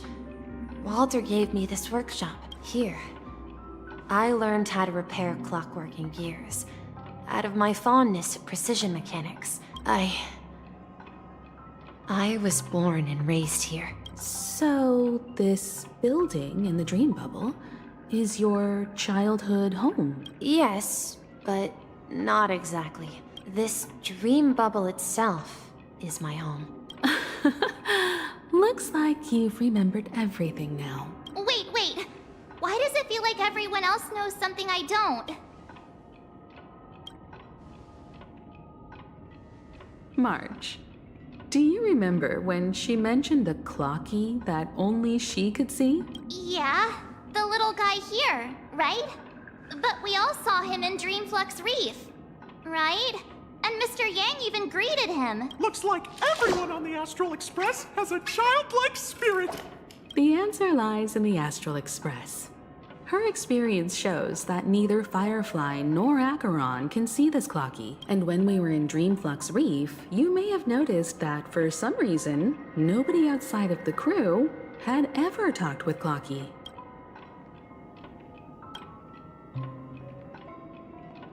A mimetic life that can only be seen by a select few? It's just like a hidden message. But Misha can see Clocky too, right? That's the key to the mystery, March. Have you ever seen anyone outside of the crew interact with Misha? Wait. No way! That's the answer, March 7th. This dream bubble is the place where I was born. I should have stayed here and waited for you. But when reality and memories merged, I unconsciously pushed open that door. So it's not that the Watchmaker's dream bubble is empty, but rather the stuff inside ran away? And the whistle you heard was the sound of the express arriving at Penacony? That's one way to see it. How about we start with your name? Thank you all for helping me rediscover my true self. Now, please allow me to reintroduce myself. I was born on Lushaka, in the Presmere system. Mikhail Char Legwork. Or simply, Misha. If you prefer, you can call me by a more familiar name. The Watchmaker. So, you're the Watchmaker himself? Unfortunately, that legendary figure is no more. As for the child who has been with you, he's the innocent protagonist of Misha's childhood dream. And this also marks the beginning of his journey, devoted to the Trailblaze. At the end of the journey, I left this little flame, which I so cherished. However, he somehow left the dream bubble and forgot all about his task. I apologize for all the confusion this caused. Because he was born with a desire to trailblaze, wasn't he? I don't think Misha has forgotten his role as a guide. The one who brought our unconscious friend here must have been Misha. If that's the case, we encountered the Watchmaker's legacy from the beginning, didn't we?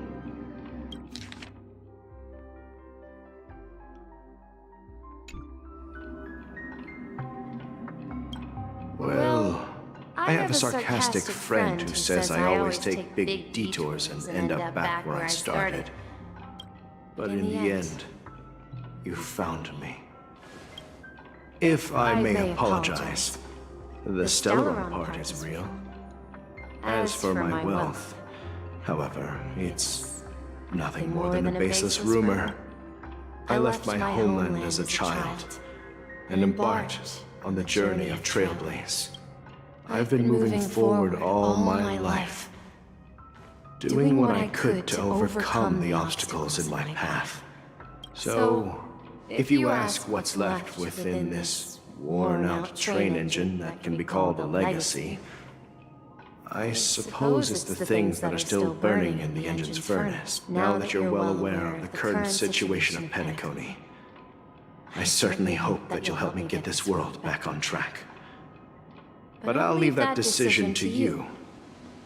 For the path of Trailblaze is never paved by others. All I have for you is a story and 2 gifts.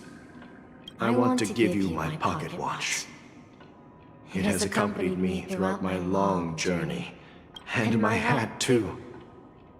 The one who navigated for me placed it on my head and planted a fanciful thought in my mind. Now, it's time for you to make your choice. Once you've made up your mind, open that door and enter the long dream of an old man. I'll be waiting for you at the end of this corridor of time. All right, everyone, let's make a decision. Although I don't think anyone will have any objections. Of course. We've come this far. In that case, it's unanimous. Then let's proceed together to the end of this dream and tell Mikhail our decision.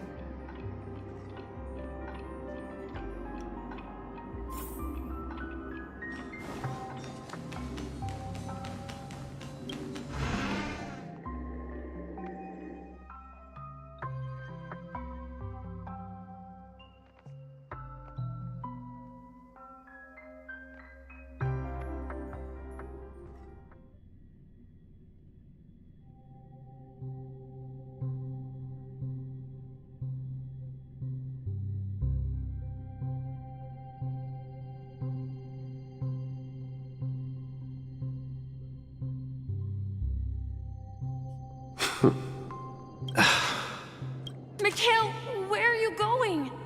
Someone has to step up and save Lushaka. Please don't go. And if you must, please take me with you. Even without me, you know how to proceed forward, brave Captain Misha. Now go, board that train and start your journey. Where are you going, Mikhail? I'm going to clean the floor in the parlor car. I've promised the conductor. Wait, first tell me, did you fix this watch? Yeah? I know what it looked like before. Its chain was broken, the back case torn, and the marks on the dial all worn out. Well, it's hard to explain, but I knew it could be fixed. It's the hands, Mr. Amundsen. Its hands were intact and pointing in the right direction, so I knew there would be a way to fix the rest.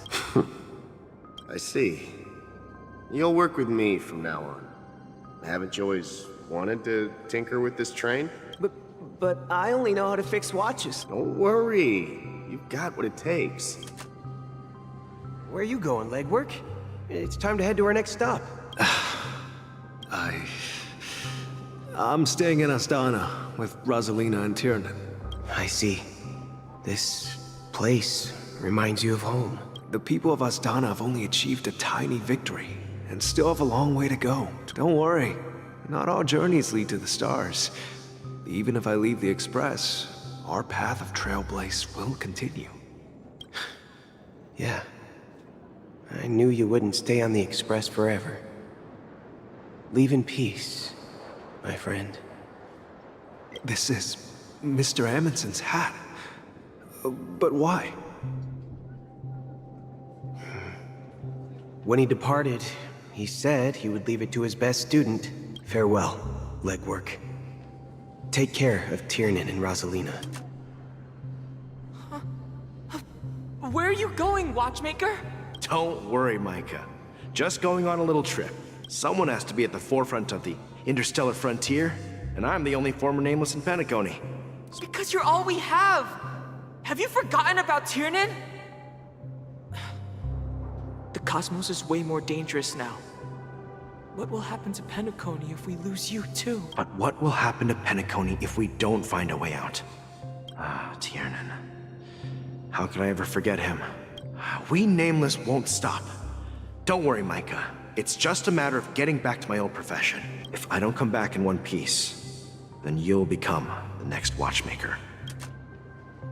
Where are you going, old man? Oh, you're here. Answer my question. What are you up to? Relax, Gallagher. I just came up with a great idea. Oh, come on. Aren't all your ideas just ways to get yourself killed? I may be blunt here, but you're the last remaining hero in Penacony. If you die too, the secret of the Stellaron will go to the grave with you. Yes, I'm afraid there's no way out in Penacony, so I'll have to consider alternatives beyond Astana. We'll organize a festival using the Watchmaker's legacy as a facade. So, a desperate struggle against the family? Desperate? Don't we have you here, my friend? This task is challenging, but what hasn't been challenging for us along the way, make sure to send an invitation to the Astral Express. Misha! Where are you going? Oh, it's you, Clocky. Take me to Dreamflux Reef. Last night, I had a long dream about the day we met. Write it down? Why? Oh, so I won't forget it. Of course! You told me that when you were a kid, you lived in a room full of clocks. Yes, but what I didn't mention was there's a funny misunderstanding behind it. I was a kid, and there was always a special pocket watch. I wanted to have a pocket watch like that too. Yeah. Every night, we boarded the compass and set sail together. But you know what? It wasn't until the day my grandpa gave it to me that I realized it was a compass. So, your name should have been Compassy, and the watchmaker is just a nameless.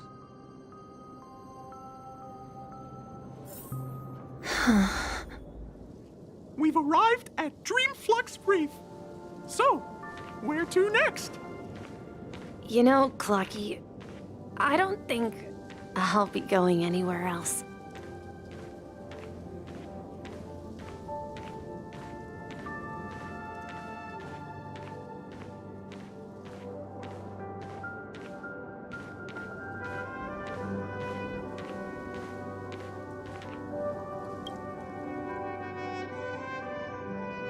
I've traveled far enough, and it's time for a little break. Oh.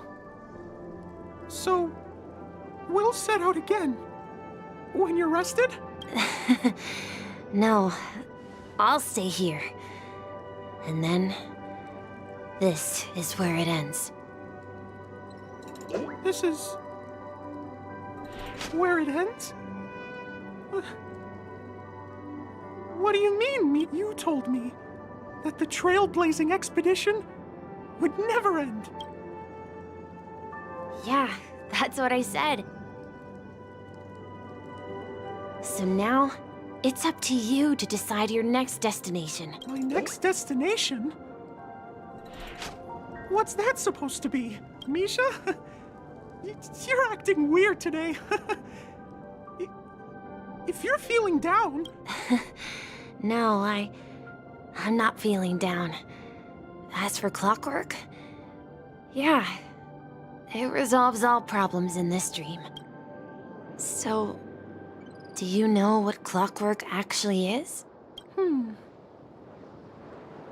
I'm not quite sure. Well, everyone gets lost at times. They may hesitate and doubt which way to go. That happens in this dreamscape and beyond. But don't worry. Everyone goes through moments of uncertainty and hesitation. Whether it's calming, happy, angry, or sad. All they need is a little nudge to take that step toward where they truly belong. I'm leaving that little nudge with you, and I hope you'll share it with others. Such is the essence of clockwork, the will of the Trailblaze.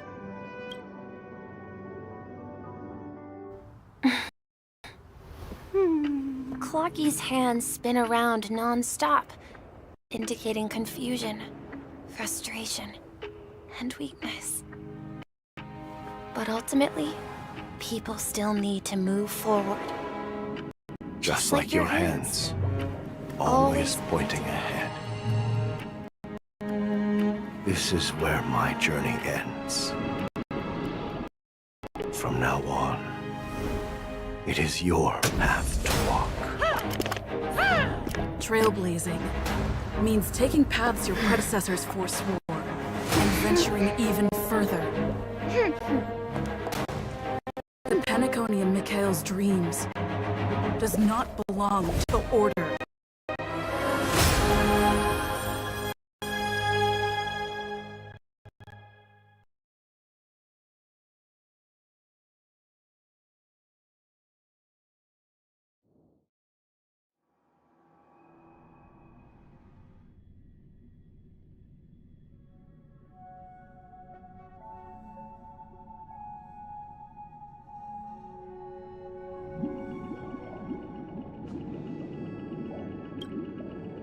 I can't believe that Eon would cast a glance at Penacony at a time like this. Is it because of the resonance from the legacy of the Trailblaze? Or perhaps the bond between you is so strong that it even impresses an Eon? Well, there might be another possibility. Perhaps they want to witness, on behalf of the fallen Eons, who will hold the future of Penacony.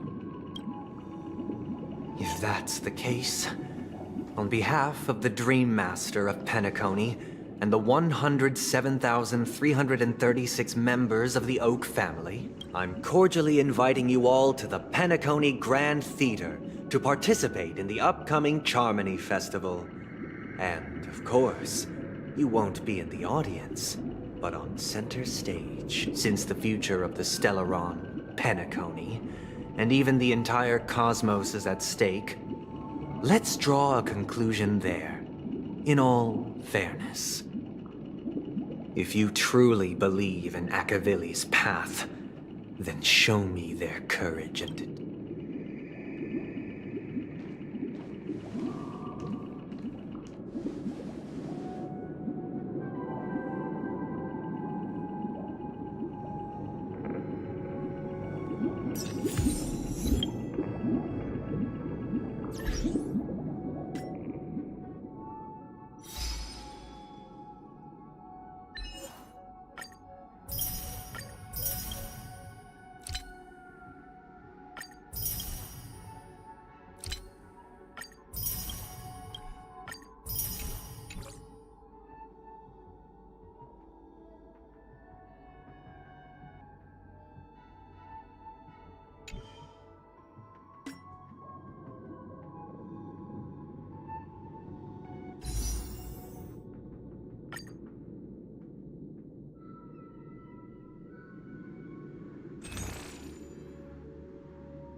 Unknown to each other, yet united in purpose, we make the same choices.